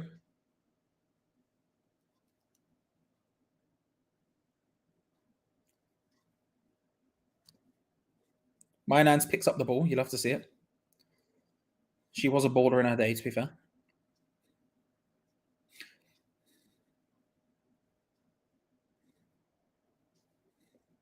Good interception from Declan Rice. Does well. Him and Zuma linking up just about to get the ball away. Ings collects it, lays it short to Paquetá.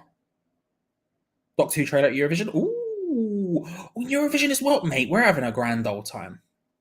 We're having a grand old time this week. You know? Will it ever beat no.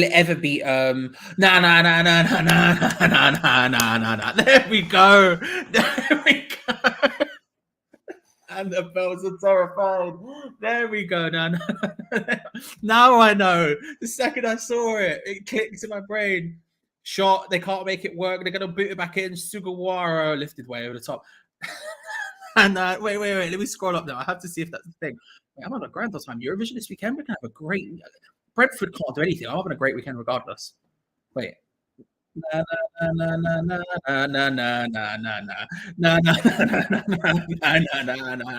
we go. I'm sorry, madman. I'm so stupid. I felt like I should have seen that. That's disgraceful for me. Pablo Fornals is coming on for a shoot Ben Rama. Yeah, for Ben Rama. Oh, how did I not see that? It's disgraceful for me. Fair play, Ben Rama. He's had a very good game today. Like I say, the classic Ben Rama performance in that, listen, even when he's playing well, he still makes some awful decisions, but he's had a very good game today. And on comes Pablo Fornals, which I think is just if I'm honest, is an admittance that we aren't going to get a third now. I think you need players who are going to be around Danny Ings, and Pablo Fornals is not that guy. But we'll see how it goes. We'll see how it goes. This is coming from a guy who adores Pablo Fornals and thinks he's one of the best players in our team. Yes, I would go that far. Took you long enough. I know, it's disgraceful for me, wasn't it? It really was. Just poor for me. Poor for me. Yeah, it's the Muppet Show tonight. Do you know what had a banging soundtrack? When I was talking about Yoshi's Island. Yoshi's Island had a great soundtrack. Muppet Race Mania on the PlayStation 1 has a banging soundtrack. Don't care what anyone says. Big. As was Muppet Monster Adventure. Also another good soundtrack. But Muppet Race Mania was the one, in my opinion, from the Muppet soundtrack, specifically in terms of video games.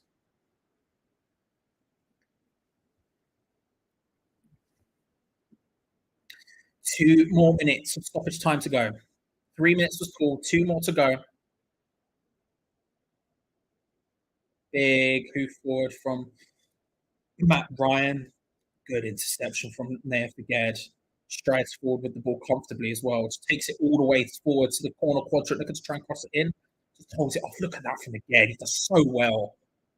Just holds off the player and then puts in a good cross as well. Just maybe a little bit too close, but he does really, really well.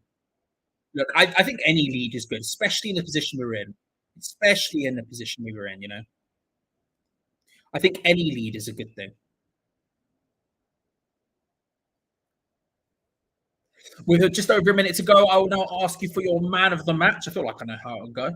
But let me know in the chat who you think your man of the match is. And then as I scroll through, whoever I see has the most, we're a vibe-based economy here. Science is not your god. I will just, it's however the chat feels will win the Hams Chat Man of the Match award. But let me know. With a minute left to go, a win is such a big. This is so good for us to have come back into this. I was worried at first, but I'm happy with this. As am I. I think second half, after about 10, 15 minutes, we really started to show up, and I think it's been all us since then. And it's given me a lot of confidence going into the second game, in my opinion. A lot of confidence. Byrne does well, puts it into a good position. Danny Ings can't quite get his head on the ball. Really good position. He tried to attack it there. Didn't quite make sense. 30 seconds to go. Scrolling up to the top. Vice City was a banger, to be fair. Thank you. I will sit down because, I don't love me. So I don't know which one I'll do. Sort of crouch. It's Vice City is a banger. Where are we at? Benny or Zuma, Benny, and me. Thank you. Thank you, Judy. Benny, God and Benny.